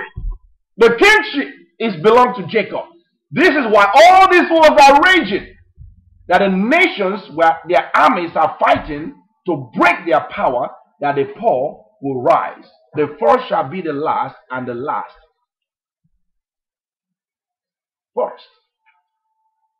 Read it. Thou shalt no more be termed forsaken. We shall no more be called what? Termed forsaken. Because we were forsaken. We went into captivity and slavery and forsaken as a people. They were not even in the picture of all the war that's going on in the Middle East right now. It's really about us. They don't know it, but we're not even in the picture. Jerusalem has been forsaken. The Gentiles have taken over the land. Exactly what Christ prophesied. And thou shalt be termed, no more be termed what? Forsaken. Come on. Neither shall thy land anymore be termed desolate. Our land, the land of Jerusalem, shall not anymore be called what? Desolate. It shall no more be called desolate. Because our land became desolate when we broke the covenant because our forefathers were disobedient. Read it. But thou shalt be called Hephzibah. Thou shalt be called Hephzibah. And thy land Beulah. And thy land what? Beulah. Beulah. Read it. For the Most High delighted in thee, and thy land shall be married. Go ahead. As for a young man, as a young man married a virgin, so shall thy sons marry thee. And as the bridegroom rejoice over the bride, so shall the Most High rejoice over thee. So the Most High is going to rejoice over the people of Zion. This is our land, brothers and sisters. But the Most High is bringing a change and a transformation To that land. to that land. That's right. A new kingdom. Not the one that was built with earthly material, but the land whose Most High is actually the maker, the architect, and the builder. The land of Jerusalem. Read it. I have set watchmen upon thy walls, O Jerusalem, which shall never hold their peace day or night. So the Most High has a people that understand what's really going on, like us. We're researching. We're not sleeping. We're going to continue to prophesy this truth day and night. Go ahead. Ye that make mention of the Most High, keep not silence. Do not be quiet. Do not be quiet. We gotta continue to speak this truth to let our people know, even when they don't want to hear it. And let the Spirit do its work. Read it. And give him no rest till he establishes, and till he make Jerusalem a praise in the earth. This is the holy Jerusalem that we saw in Revelation chapter 22, 21, that is promised, that has our names written on it, as the children of Zion. Read it. The Most High hath sworn by his right hand, and by the arm of his strength, which is Christ. What is surely I will no more give thy corn to be meat for thine enemies, and the sons of thy strangers shall not drink thy wine for which thou hast labored, but they that have gathered it shall eat it. You see that? Praise the Most High. Praise the Most High. We're going to enjoy our fruit of labor now. So you're not going to work 9 to 5 building the Western civilization through slavery. Industrial revolution was built by our people. We've exploited. We built the railroads. We built everything for nothing. But now the kingdom that Christ promised us is fast approaching. For anyone that loves truth and justice, they should join us in the cause for the great awakening, for this prophecy to fulfill. If you say you believe in Christ, this is the true work that needs to be done. Forget about what is said in these churches. It's about bringing the sons of Zion back and bringing the kingdom about the people and the land. Read it. And they that have brought it together, verse 9. Go ahead. But they that have gathered it shall eat it, and praise the Most High, and they that brought it together shall drink it, and in the court of my holiness. Because it's going to be a holy nation. No evil, no sin, no wickedness, no exploitation anymore, no more war. It will be peace. This is what we're looking forward to. Read it. Go through the gates. Prepare ye the way of the people. Prepare ye the what? The way of the people. We're going in the highways to begin to prepare our people, and even the Gentiles that want to receive this truth. Read it. Cast up the highways. Gather out the stones. Lift up a standard for the people. Come on. Behold, the Lord had proclaimed unto the ends of the world. He has sent a message to the end of the world, back in the book of Jeremiah and many places in the Bible. What? Say ye to the daughter of Zion, You tell my people what? behold, thy salvation cometh. Our salvation is here. That's what Christ did. Christ said That's what, salvation is of the Jews. This is the true gospel of peace. The gospel of salvation to the poor. the And kingdom the of meek. heaven is at hand. The kingdom of heaven is at hand. Read it. Thy salvation cometh. Behold, his reward is with him, and his work before him. He's going to reward you according to your work in the kingdom. Read it. And they shall call them, and the holy people, They shall call us what? the holy people, We are the holy people. Read it. the redeemed of the Most High. Because he has redeemed us from this world because of these wars and destruction. Read it. And thou shalt be called, sought out, a city Not forsaken. Praise the Most High. Amen. That's the burden of Syria, is the controversy of Zion.